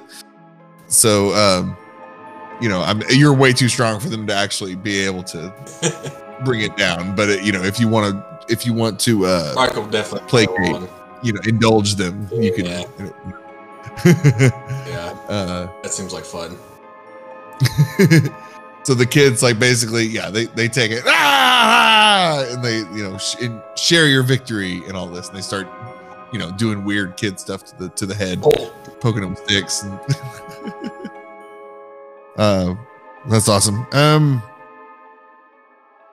we'll say it froze around everything, but in a way like kind of a glacier, the way it pokes through land like Antarctica. So the teeth were exposed enough for you guys to gather all the teeth, so it's not dangerous for the little ones. We'll say that. Katie Conyberry, we as you guys are trying to decide where to take your goods to break it down, a couple, a man and woman, in the hubbub, there's in the hullabaloo, kind of, you notice them. They're a little more finely dressed than a lot of these. You can tell they're merchants. The man steps forward. Hold on, and darling, come here. And the woman steps forward, and all this, and as the cheering kind of dies down, and as the little kids take their prize or your prize and run off with it, that's kind of like where the crowd roar goes with the head. Mm-hmm. So you guys left with Lady Dara and Bakery, and going through things, and so it's kind of the volume goes down basically, and this couple walks up again, then notices what you're doing. And you hear the man get his wife's attention. The wife says, I'm sorry, where hello, who are you, and where did you find this? And she found it. Talking about the gong. That's the gong with the wind.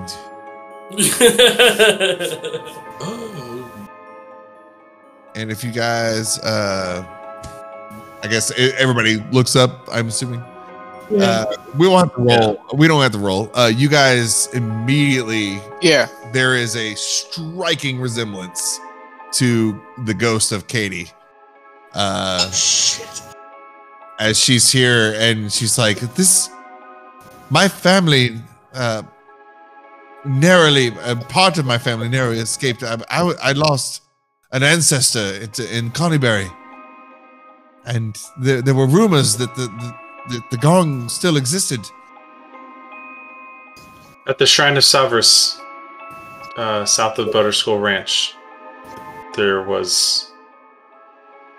we found the gong there, and we actually spoke with your ancestor, Katie Conyberry, and her father.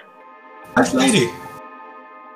She talks to her husband. That must be my great grandmother, Catelyn, that was lost.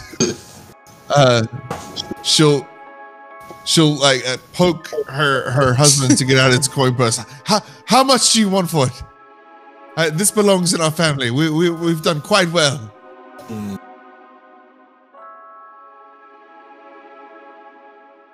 We all kind of I'll give you 5,000. I was just like, why don't we try and make a profit for ourselves? I'll say we'll say 6. She'll start at 6,000. 6,000. Right here, 7,000. Well, so we could say we'll take 5 and then ask them to do a donation for the orphanage. Fucking pro move. Yeah, 5 to us, 2,000 to the orphanage. Yes. They get all. We're philanthropists. But they get all the press for the orphanage. Yeah, yes, of course. It'll be the Conyberry orphanage. Yeah, there we go. So then we turn. Everyone agree with that? Yeah. Yes. We turn up. Well. Yeah, sounds great. For this family heirloom, we will give it back to you, but for the. You said 6,000. We'd like to counter offer with 5,000 for us, and then if you wouldn't mind upping your coin purse total to 2,000 for the funds to build an orphanage in Phandalin. Orphanage, darling. And she'll to her husband. He's very stoic, huge mustache that covers his whole mouth, so only one emotion. He's orphanage, and she'll say, because of all that, she'll give you. So what was it to you? It was 4, and then. Well, we said 5 to us, and the 2,000 to. Or yeah, I guess we could do. Well, if y'all are okay with it, we could contribute half, and they can contribute half. So yeah, I guess they would. Yeah. We would get 4, or we would get 5,000. They would give 1,000, and then we would give the other 1,000. So we end up getting 4. Realistically, Greg would have sold the thing for 1 gold. Greg has no concept of money, so Mike's good either way. Yeah, Noel is just like, I need it if I wanted, new weapons. I mean, 4,000 should be pretty good for us. So, she confers with her husband for a second, and they return with 2, I guess, banknotes. One is for you guys. What is this? We need this notarized and authenticated. You can take this to the miners' exchange in town, and that's where our gold is being held secure in town in a safe. And this is for 4,000. This is our mark here. And then this orphanage, we were aware of the family has suffered many casualties, and she'll again poke her husband, and they're going to, so it's gonna be better because of all that. That was cool. They're going to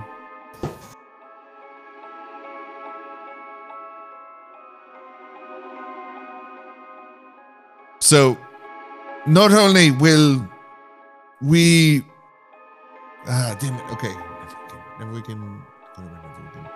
Yes, Neverweakened school for. All right.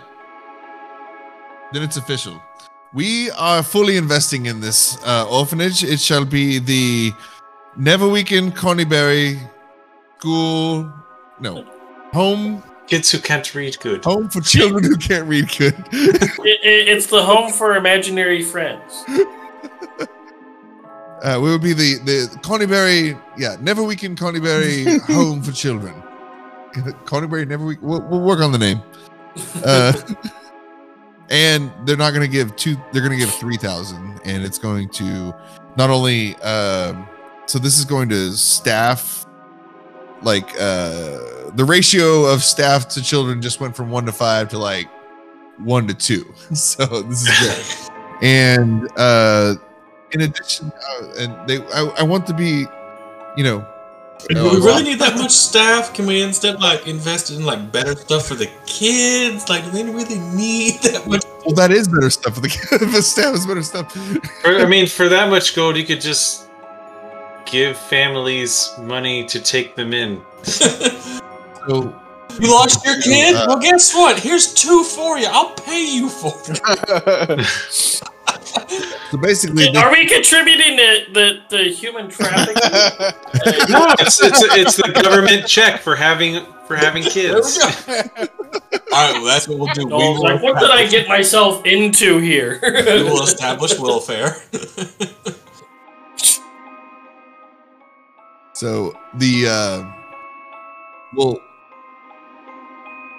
design, if we could fast forward, the design is going to be it's very nice, nicer than it was going to be with just the 2,000 bid and also the shrine.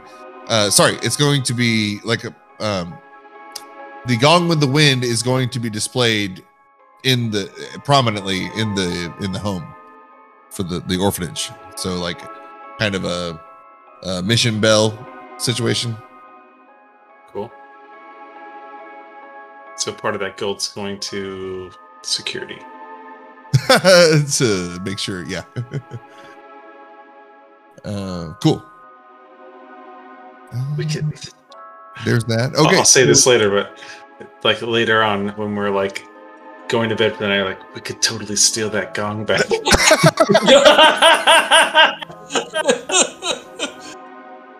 They're kids. We're not doing it from the kids. Just did this charitable thing. Yeah.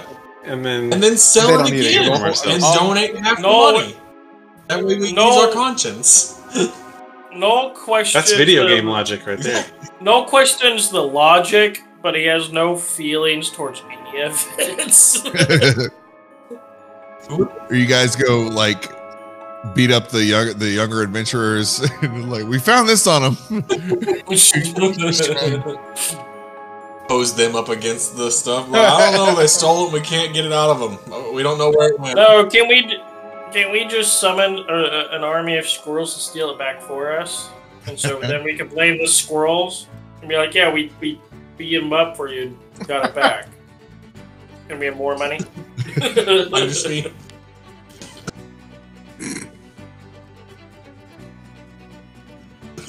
Okay, well, I guess we'll take the promissory note and head down to the miners' exchange. And I guess turn to Lady Dara. There you go. So from behind, nobody noticed it, but from behind Lady Dara's like coattails,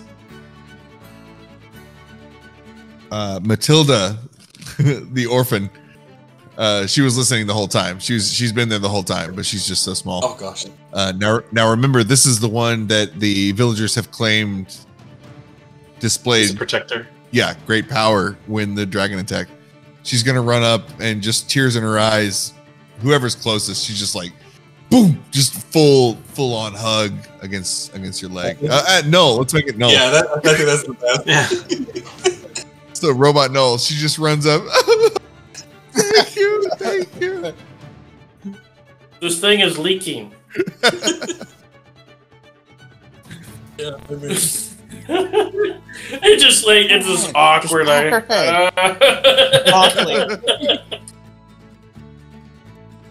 So I'm gonna do something, I guess, little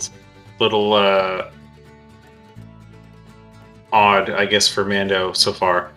But knowing that she's like the special gifted one, Yeah. Mando is going to, like, after she gives Noel a hug or whatever, he's gonna go over to her and say, "You've got a home and a safe place to stay. I will come and visit you." She be a foundling? So she could be a foundling. Yeah. And I'll take off a so Mando has 2 suits of ornate plate armor that he's scavenged off of those elemental things that we fought against. And he probably he's gonna say, I'll have a gift made for you to set you on the path. Oh shit! And I'll see if I can use some like downtime of like being in the city to like to get her first set of like Fandalorian kid armor.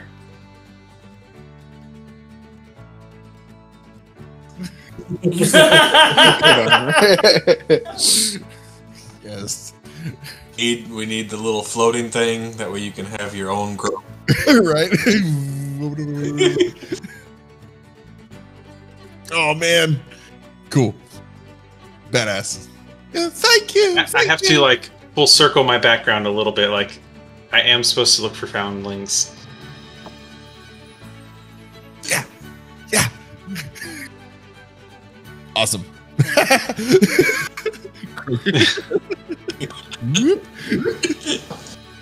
And also, she's literally the child. She's like the protector. This is great. If anything happens to this child, we're burning this campaign to the ground and killing everyone. Yeah, so I'll take some of the ornate plate armor, and maybe even if y'all are okay with it, like some of this, like, you know, vial of ectoplasm or something like that, and see if I can infuse them and like make her little ringmail armor like Mando did. Grike is always fascinated at the things Mando does with the ingredients. He's okay, just watch them. He's like, who would have thought?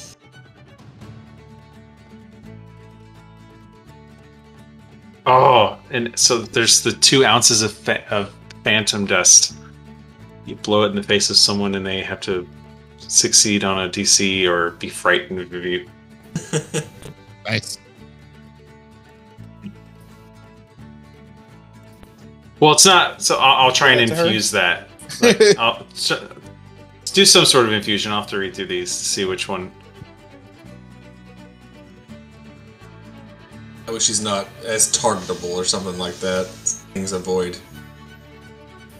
Well, it's got like, if I'm going to give her Fandalorian armor, it's got to be like, it's got to be Fandalorian somehow. Yeah. Yeah.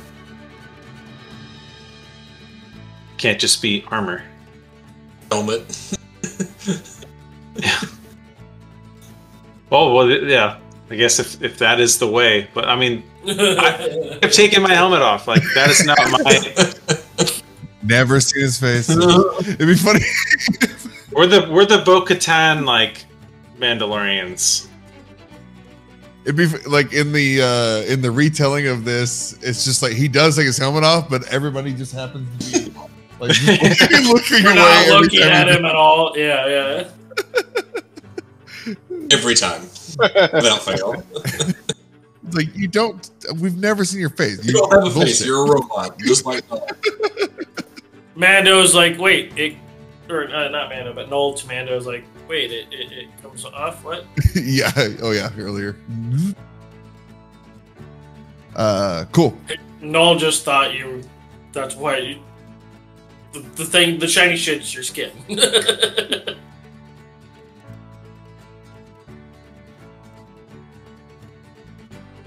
Yes. So looks like Phandalin. Phandalin Miners Exchange would be the everything but weapons and shields. That would be Lion Shield Coster is the best place. Oh. Well, you'd have to go there to get our gold anyway. Yeah, we gotta go to the mining exchange to get our gold, and then we can go to the Lion Shield. This check bounces. We're gonna go beat the crap out of those people before they skip town.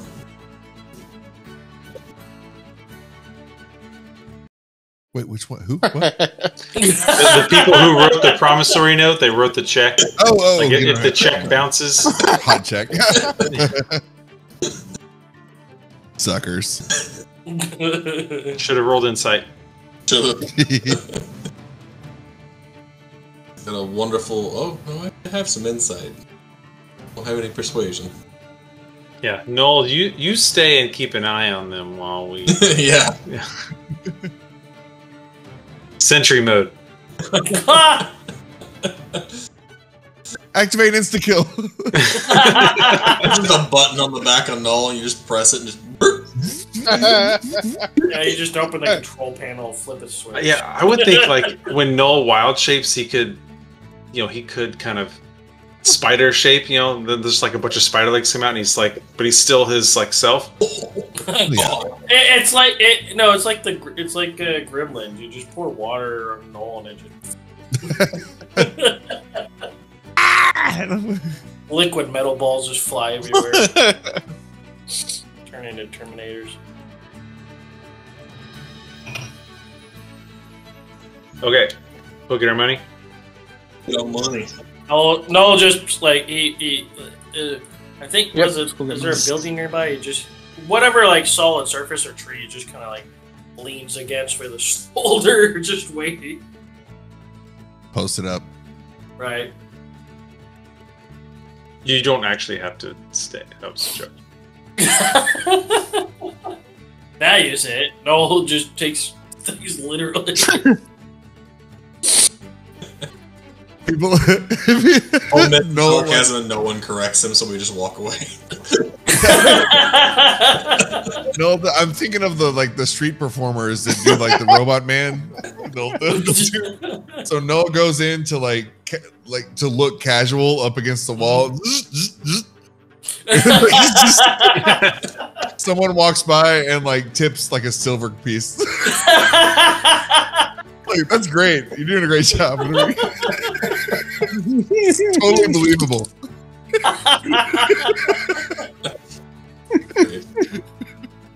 No, I just add street performer to his resume. He looks so real. I know. There must be something. And if people like come in closer and inspect, he just blinks. Hello. He just leans in. Plus, you got the cloak of protection. You got the bandolier, the shock collar. Yeah. I imagine there's just like a aura constantly just awkward. Definitely like constant static touch. Yeah. The zap. Yeah, they touch it. It's like, yeah. My cat already has that. No magic items. Have you ever had your cat zoom around your carpet and then you go to pick it up later and you get shocked? Yeah, for us it's the bed sheet. I can see, you can, if all the lights are out, you can see the little lightnings happening. It's cool. It's called bioluminescence. That's cool. I did that in was it Mexico? I think the algae or whatever grill or algae. Yeah, when it stirs it up, man. It's, when the boat does it, it's really bright. But you can do it with your hands too, and you're kicking them up. It's so cool. You can actually do homegrown kits with it. You can grow that kind of stuff at home. Lisa and I, like a few years back, went to a bioluminescent night at the Perot Museum, and so it had all they had lectures on bioluminescence. They had effects. They had do-it-yourself things. They had glowing drinks. They had like glowing paint you could put on for the dance and everything, and they had all the different forms of stuff, and it was really cool learning about how many things in nature glow. Oh yeah. Including ones that we've created. Because I think, was it like 10-something years ago, they experimented and created glow-in-the-dark cats? Good. You know what's always been missing? Glow-in-the-dark cats. Have you ever lost your cat? I was stepping on your cat at night. Not anymore. Honestly, if a caveman heard that, he'd be like, "This is a huge help. This is huge." Honestly, I've lost 90% of my family because of fucking cats. Well, for 4 easy payments of $29.99. I can see them now. Great. Yeah, let's do that. We'll throw in a second one for free. How many young people don't understand that commercial reference? It's capitalism. Now everything's 50% more and nothing's free. So, yeah, as you enter the, I guess, alleyway. No, not the alleyway. The street. It's like the Coster and Exchange aren't far from each other. You guys pass the Coster and Lady Dara. You guys are kind of side by side. You keep walking. She kind of turns left and heads back to the Townmaster's Hall with bakery. You pass the woodworker stand, and there's two men. A man and a boy, hard at work in the woodworker stand. There's a bunch of different size, planks set off to the side. Raw timber as well, and then there's like bundles of different measurements for sale, dimensions, and you see the Miners Exchange, and up ahead you will see true to its name, there's a bunch of like imagine Cracker Barrel with all the fucking rocking chairs, except it's like mining equipment. So there's like mining carts outside, and there's a cheeky sign that's if you drive outside the Metroplex, you get really weird. It gets weird. So there's like a monster truck on the top of where a Jack in the Box sign or whatever. So it'll be like that, but mining cart. And you guys talking about Scarecrow earlier. You were going to set up somebody as a Scarecrow. The dragon as a Scarecrow. Yeah, God. It's terrific. Likewise, there are 2 humanoid figures inside the mining cart, and they look like they're having fun. They're like giving thumbs up, holding pickaxes, and inscribed on the lower, like on the not the sign, but the awning. As you approach, this is like head level, just under the ceiling. As you're walking in, is the mining exchange there. It says on the sign, and you walk in, and there is a group of 3 dwarves. They are arguing amongst each other. They all look very. They're like covered in soot, like they're miners, like a Zoolander, full. But they are arguing over the price of some ore, some unrefined ore that they have recently come into town with. But as you see that, you're walking in. Lady gets you hear a lady's voice from behind there. Welcome to the Miners Exchange. I'm Hillia Thornton. How can I help you? Well, we have this promissory note from the Conyberries for 4,000 gold. You see a woman looking in her 40s, moderately attractive, not like Nurvureem, but you know, okay. And she steps forward, well dressed, confident stance. Unlike what you may expect from like just a storekeeper, this Hillia Thornton appears to be wearing kind of almost like leather armor, like kind of like a if a rogue were to just pop in and pretend to be a upstanding citizen for a day, and then like put a cloak on and pretend everything's okay. She kind of has that look, but not movement. So movement wise, she's very confident, very casual, and she steps forward, and the Conyberries, she'll take that from your hand and look it up, and she'll do the check thing. She finds the lantern on the ceiling and checks through, make sure it's got the see-through watermark there. Well then, right this way, and she'll guide you past the arguing dwarves.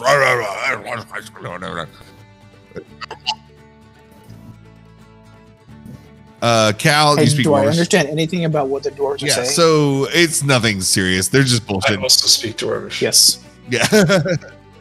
They literally they have mixed. They have 3 different kinds. They each have their own not hoard. It's bundle, whatever amount of ore, and they're arguing over what it is. So it's like a one is saying that it's gold. One is saying that it's platinum's a thing, right? Yeah, platinum. Okay, so and the other one, it's kind of like if A, B, C, right? So if A is saying mine is A, B is saying no, mine is A. So everyone's confused about whose is what. Everything's very similar. So if I'm hearing that, I would get intrigued because I like a particular type of ore, and will in Dwarvish ask if I can interject and help them decide what it is.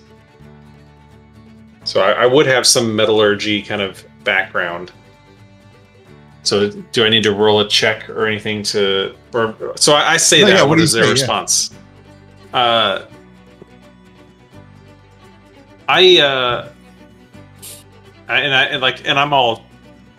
obviously armored up. Say, mind if I have a look at what you are arguing over? I am familiar with ores. What's that? What? What's that? Who's this shiny lot of the this thing we can just interject in our conversation? They all like shuffle up to you like old grandmothers, but they're old with their beards up, and they're like no personal space respect. They're like right up in you. Oh, so what do you take a look at our gold? No, you can't have our gold. It's not gold. It's silver. Well, it's not silver. It's platinum. It's not platinum. It would be worse if it was platinum. No, it's good. You can't have it anyway. They're just like arguing to each other. So I'll say, does it look like this? And I'll pull out like one of my pauldrons with Feskar. How many are there? 3. These little. So you got these 3 little dwarves crowding down on us, and Noel's like, takes a step back. He's like, please don't leak on me. Everyone's leaking lately. The 3 dwarves, they all perplexed. They stare at the. So what are you showing them? Your yeah, like a pauldron or something like that with the Feskar on it. Oh, what they look at they all grab different parts of your arm, but they definitely bring you in like. Well, actually, I take that back. I've got adamantine armor, and so I'll hold out my gun, which is Feskar. Oh, okay. Okay, so the gun, yeah. So you hold out your gun. You're still holding like oh, and it's attached to your. So they move you. They don't pull your gun. They just move you over closer to the light, and they shuffle you. Oh, I said out, just garbling, and they bring your gun up to close to the light, and they're all looking at it, and then one busts out the little the gem glass, and he's like looking at it, and again they go back to their arguing, looking at each one. So it's like gun, this one, gun, that one, gun, sample C. They keep looking at like sample, and they're like, oh, well, fuck. We're not wrong. I'm not wrong. You're not wrong. You're wrong. I'm not wrong. Well, we're not wrong, but it wasn't platinum. It wasn't silver. It's whatever that shit is right there. They got well, what? We don't even. Must be very valuable. Well, perhaps to the right buyer.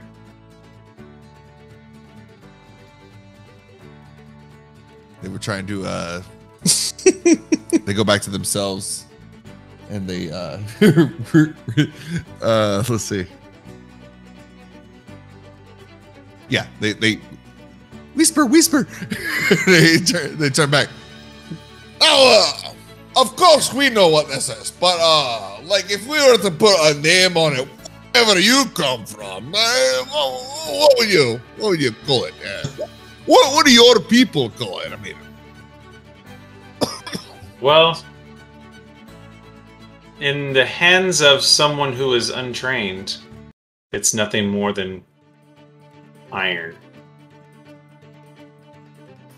So it really has no value to, or I would say no value, has very little value to anyone who doesn't know how to shape it.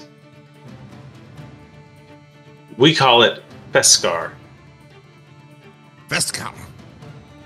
Is that a specific artificer class, the shape Feskar? Feskar. No, it's a background Mandalorian thing. Oh. Hey, that's why we call it. Yeah, we knew that. That's what other people call it too. Sure. So, will you happen to find yourself in need of this? Feskar, yes. I make use of Feskar and turn it into things that are much more useful. So I would be willing to purchase it off of you. Well, something so valuable. I mean, we're talking. Oh,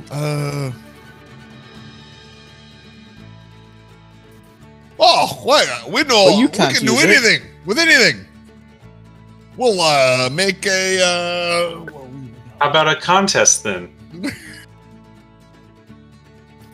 A contest? What It's do you getting think? interesting. A contest to see who can shape it into the most skillful creation. Destructive weapon. Oh. So you're just throwing money away today, then? All right. We'll take that bet. Right? We'll take that bet. Yeah. We'll take that bet. Yeah. Well, I mean, I'm just a human in armor to them. So. Well, yeah, no. This is the equivalent of me at age 22, 21, going up to at the solely African hand drumming festival and like trying to drum next to like an actual like dude from Ivory Coast, like who makes the drums and like brought them here to the thing. And he's loud as I come in like, oh, we're doing beats. Like, no, sit down, son. You're Let me show you. So yeah, the dwarves, they're not threatened. They'll take this bet. You're gonna regret. I'm the best that's ever been. Fire on the mountain, run by run. If I win, I will There. take all of your Beskar. If you win, what are your terms? Well, what you got? They're like looking you over, all you guys. Rex says Look like 1,000 lunch. gold. Well, so I have I have my adamantine armor.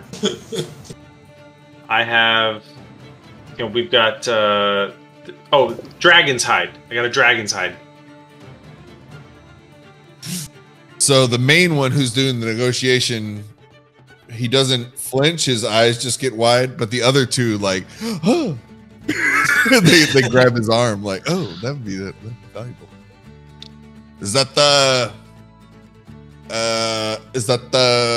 Isendraug's? That wouldn't be Isendraug's head, would it? The very same. So again, the negotiator, he's staying cool, Also, but the other two, like,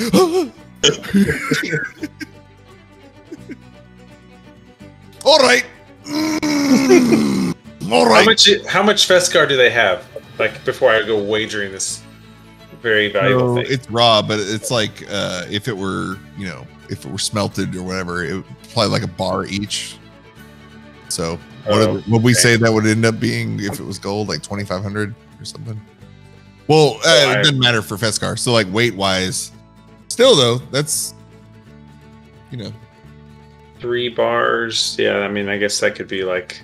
I mean, in the show, he did a lot with not a lot. Okay, yeah, well, 3 bars, sure. That's the secret to how to work it.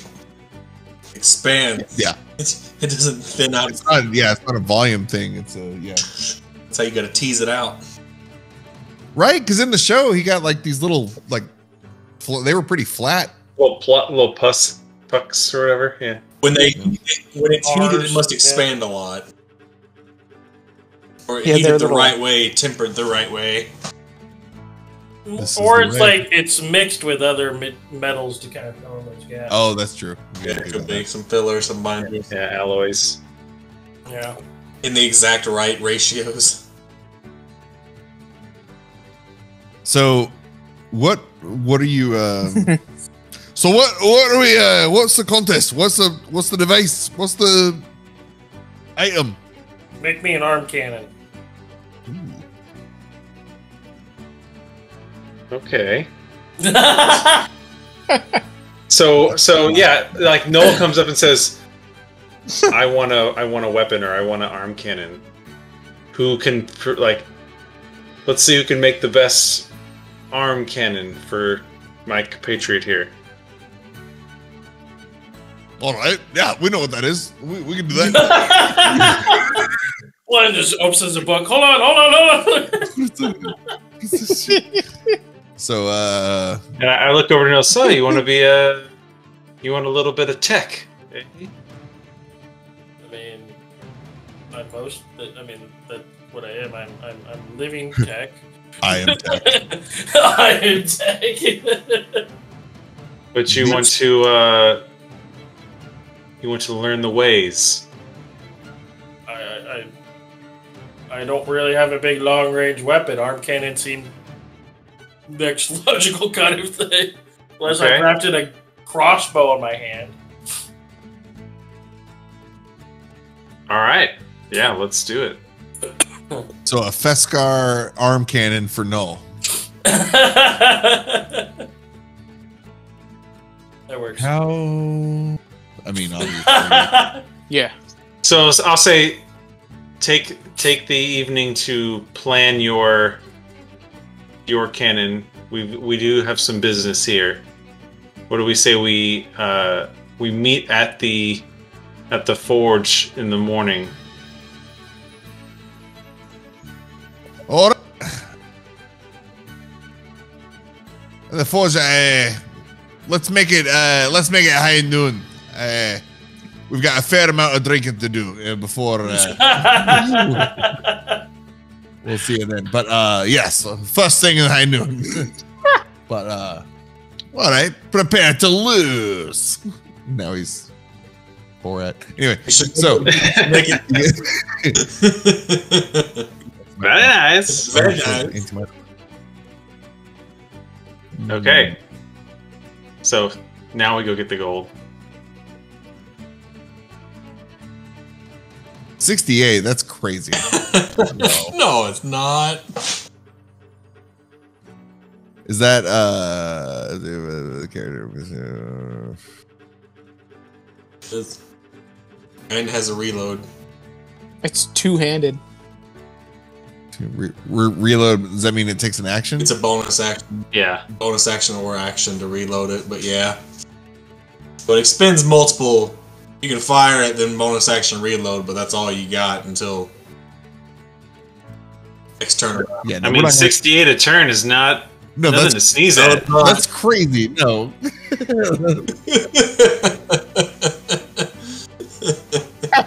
I heard we were breaking D&D games today. I know, right? I think smaller. So Null just took a artificer level, right? We talked about it, but I don't think he actually did.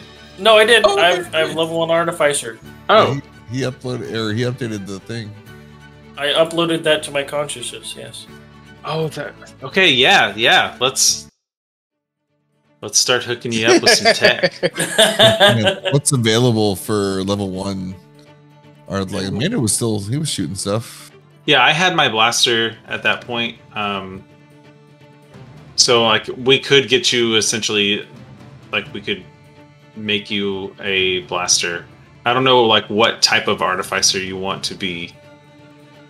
You know what? I looked that up and I thought like, wasn't it like I'm an artillerist. Battlesmith? I think Battlesmith was what I was leaning towards. Because like you get like Steel Defender and stuff. Steel Defender. Yeah. Okay. Yeah, so while we're convening, I have the benefit of actually asking you what you really want to make versus they're just going to make you a hand cannon.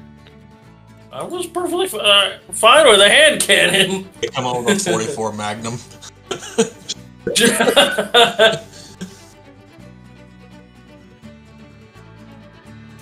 Yeah, I mean, do you want it to be like a blaster style, or do you want it to be like an actual like projectile? You're like it's a firearm, or like a I think they're like a cyborg's arm blaster that just like his arm like.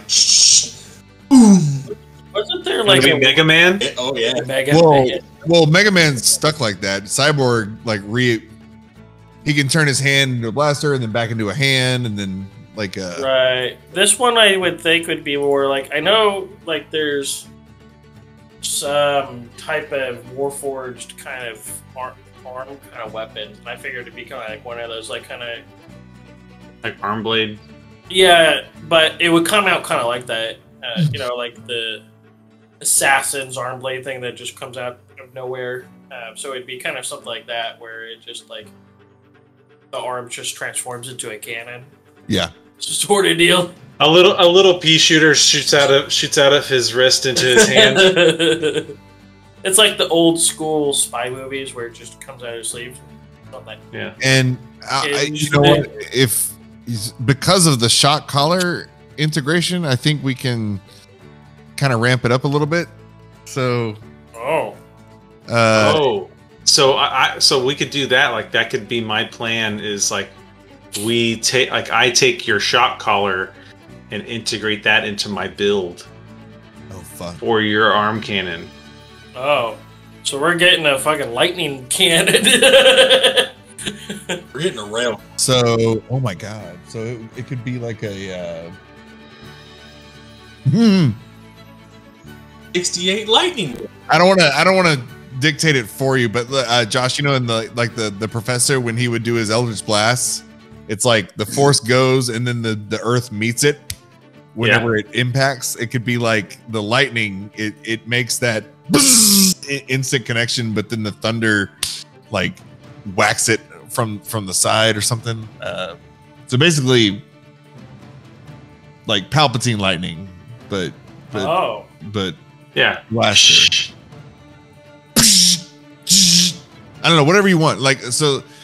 But no, that works. It would just be lightning like, blaster. Yeah, lightning blaster. Yeah, pretty much. Yeah. Okay. Well, let's do our shopping. So I'll shut up. Oh yeah. All right. Yeah, I don't even know how to mechanically like do the competition. This is a cutscene in Witcher 3, where they have the competition to make the armor, and the dwarf, the guy posing as the armorer, and the apprentice who was actually Skellige, like she was a master. They both make armor, and it's funny the results.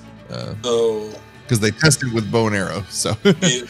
I have found when I run competitions and things like that, typically like the best of 3 or best of 5 average roll helps out more often, because then people with a skill in something can start to shine, because the averages will typically trend higher and you're not just like kicked in the nuts by a one bad roll real quick. Well, there's that. There's also these dwarves are fucking stupid. They have no idea what to do. Yeah, like there's like, I don't even know that I technically have like I've got proficiency in all tools, but I don't know, like from a lore standpoint, if they would even be able to manipulate it at all. It's gonna be bad. Look, I'm like, we can roll, but like, come on, like, if we want to fast forward to that part, and like, I mean, they were gonna show up with garbage. It wasn't even gonna fire. Like, in fact, it wouldn't even be completed. It would be like This blade will not cut. It won't be completed. They're like, you know what? It can't even be tested. It's just, they didn't even get it smelted. It's still the ore. Yeah. I mean, yeah, maybe they could heat it up and it might change its shape a little bit, but they couldn't work it into a shape. Yeah. So they were too cocky. They dug too deep. those dwarves.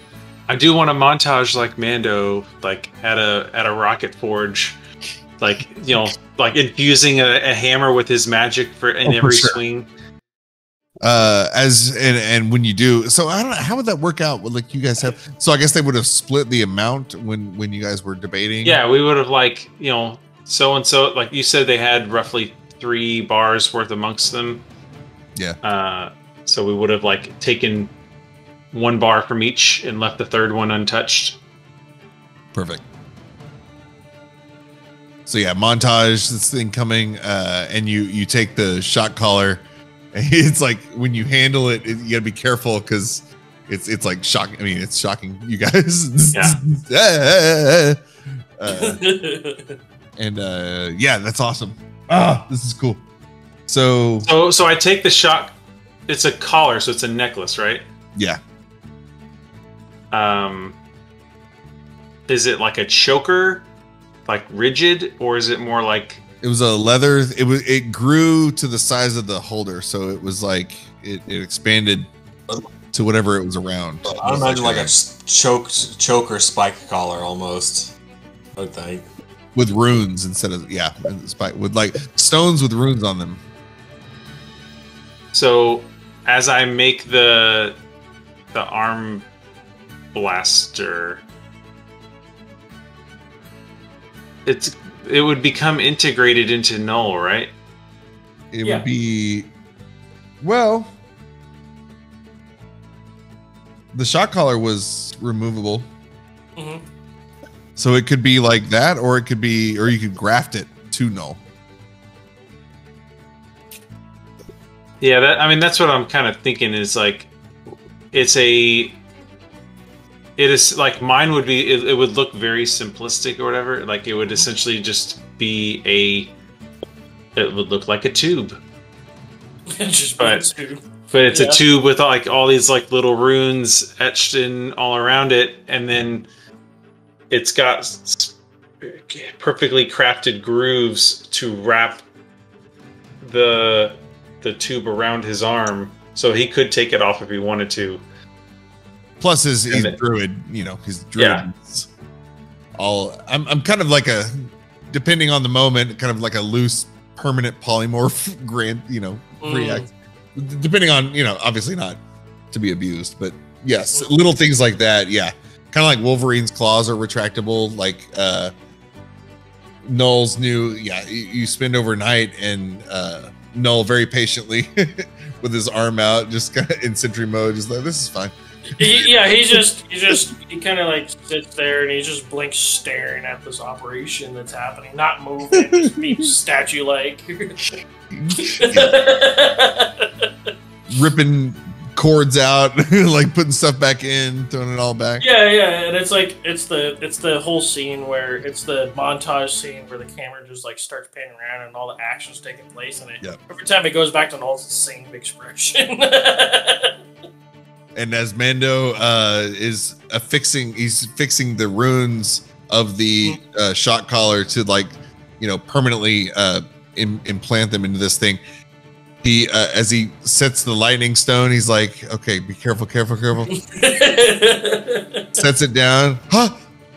Okay, nothing happens. I was like, okay, perfect. Yeah. Thunder.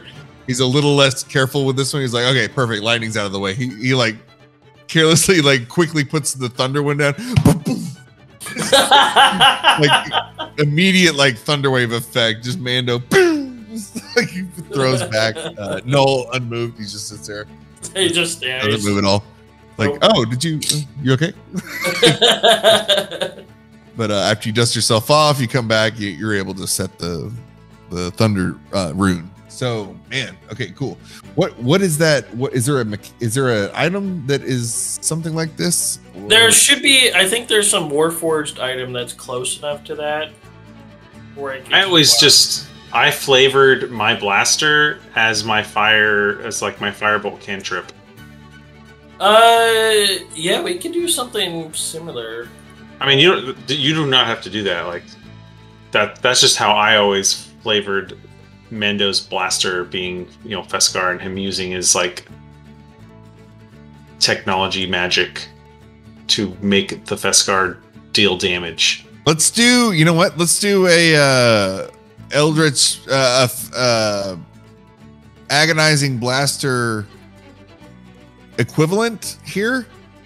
Mm-hmm. And it can be lightning for the 1d10 damage, and then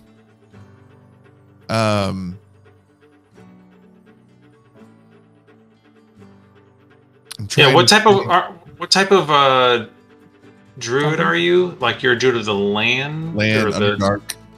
Underdark, yeah.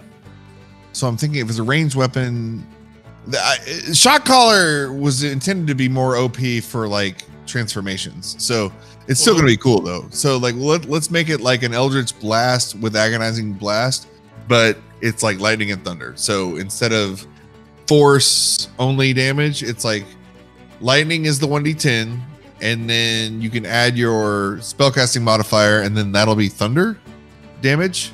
Okay. But are we treating it as a cantrip where it like levels up because it's level 5, so it would be 2d10? Oh yes, in that case, yes. Well, he would. Well, yes. Sure. Yeah. Yes. It's still going to be more powerful for you. If we're like hand waving it of like it's a cantrip that has a magic item integrated into it. The shot caller essentially is the agonizing blaster, and then the cantrip is the base damage. Yes. Agonizing blaster with different type of damage, but yeah. Okay.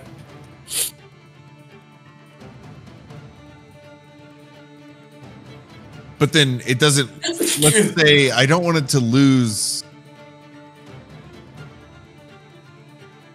Well, all the other abilities just kind of carry over, right? Lose its ability to like level up with you, kind of like that's what I'm saying. Like I'm like, because if you're gonna give up for this, you just lost a lot of cool shit. But it'll be, you don't lose any of it. It's fine. It's still there. The shot collar still has its. It's just now integrated into the body instead of a cool. Yeah, just kind of. Yeah. Just make it do different things based on instead of him wearing. Now it's a gun, right? And the way I see it, it's like it's not like Mando's firebolt like travels from point A to point B. You know, you can. It's very fast, but you can see it going from like boom boom. Null's moves at the speed of light. Yeah, it's going to be more like speed of light. It's going to be more like it immediately makes contact with whatever you're targeting. And then so we'll say that's the lightning, and then boom, like the when it does make contact, boom, knocks him back. Oh, cool. Okay, so there we go. Let's do that. 10 feet. You knock him back 10 feet. So agonizing blast plus what is that? Repelling blast. There's the thunder. Very, very frightening.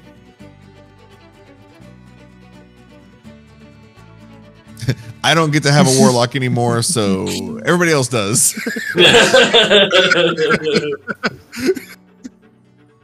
Let's see. Repelling blast.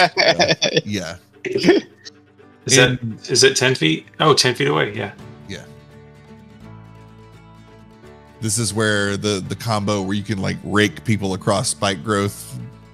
Push, pull, push, pull.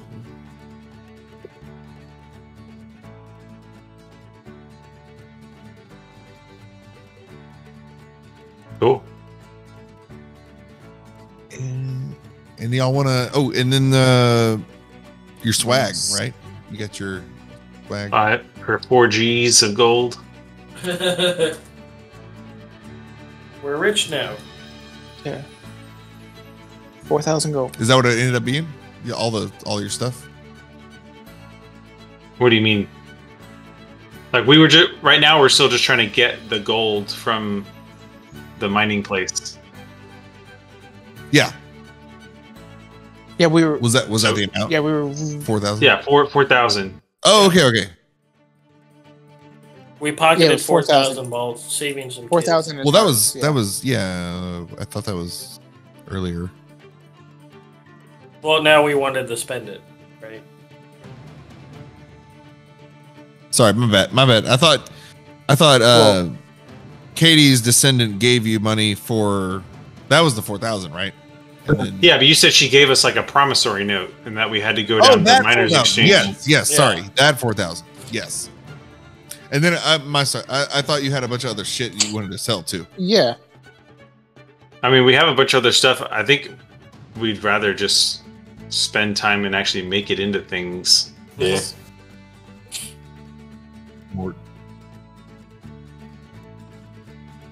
I gotta Yeah, look what I can make make. sure- We're doing downtime, and because Null hasn't really done artificer stuff, so he's like, here's what can I do? So he's just kind of like experimenting with different things. I'll have to look and see. Like maybe he just like creates a paperweight. Mando's- yeah. Null's over here. Yeah. Mando's Mando's making gonna a teach blaster him. thing. Null's like, I made a ball. I'll have to teach you the ways of how to shape Beskar. And it's not even like a soft, not soft, but like not even like a polished ball. It's like that crumpled up aluminum kind of looking ball. But Yeah, yeah, like we heat it up, and Amanda's like sitting here hammering it, and Noel's just like Jesus Christ. He uses heat metal on his hands to kind of like help mold.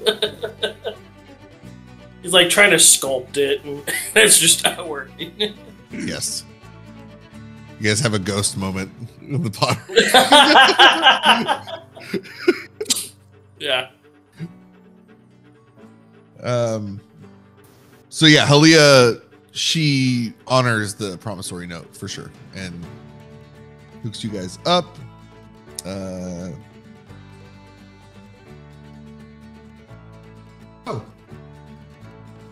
Oh, you guys don't.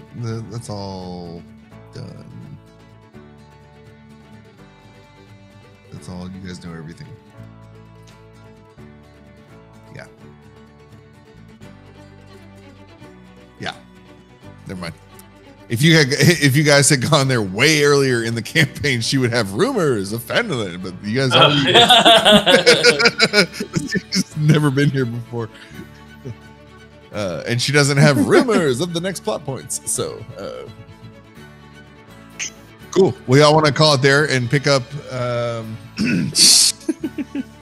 well, actually, are you? So next session, what Pick should up I be the, prepared for? What are we?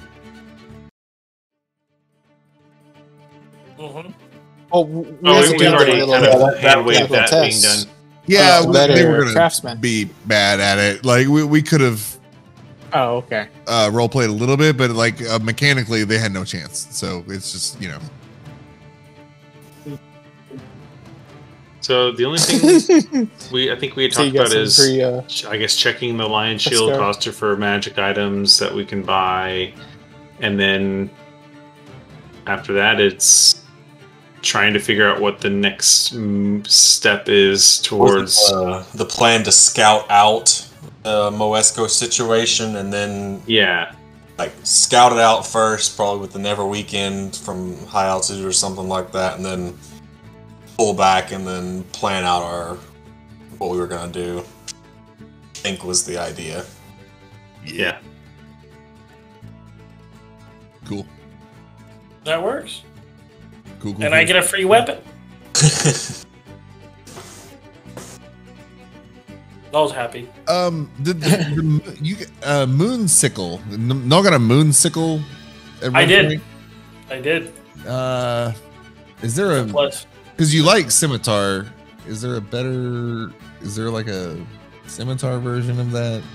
Or I mean, probably because this is just a generic +2 of that weapon type, so there's probably a +2 one of that.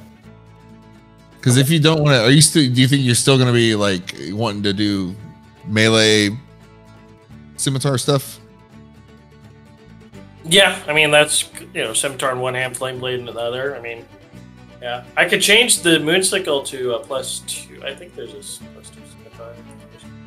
Replace that with. Efficient magical weapon. Show me the things. Going down. Oh, there's a crystal. That should be one of the things that Yeah, there it is. artificers can do is like create magic items with downtime, but I don't know if I have enough skill to do +2. Like It's maybe okay. reshape one.